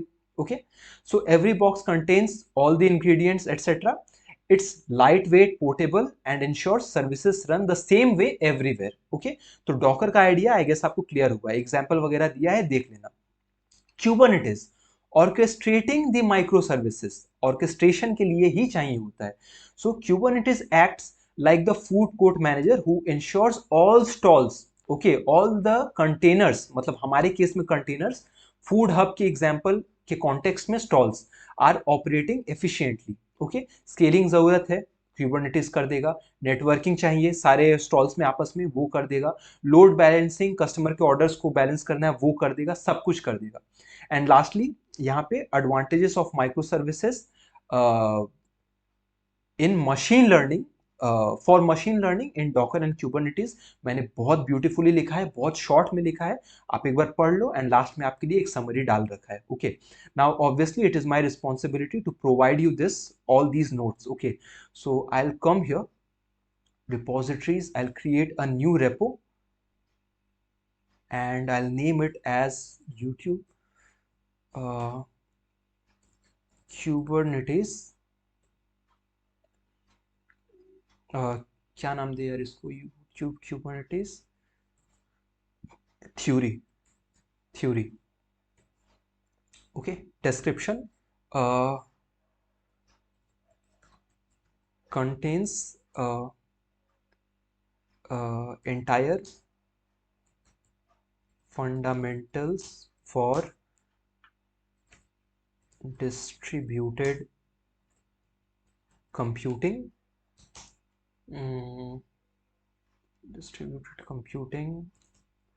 microservices and Kubernetes। ठीक है, I'll keep it public, I will readme file की तो वैसे ज़रूरत नहीं है, गेट इग्नोर फाइल दे देते हैं।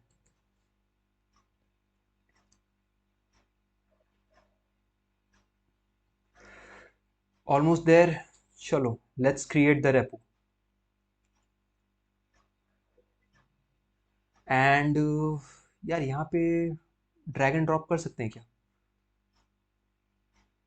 ओके, सो यही रेपो रहेगा। आई विल क्लोन इट, आपका टाइम वेस्ट करे कोई फायदा नहीं है। I will clone it and I will upload my notes here, यहाँ पे आपको मिल जाएगा। ओके, एंड इसका जो लिंक है I will provide it below in the description box, वहां से आप नोट्स उठा लेना।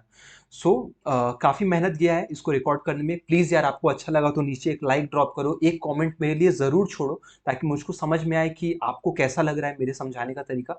And I will see you in the next video.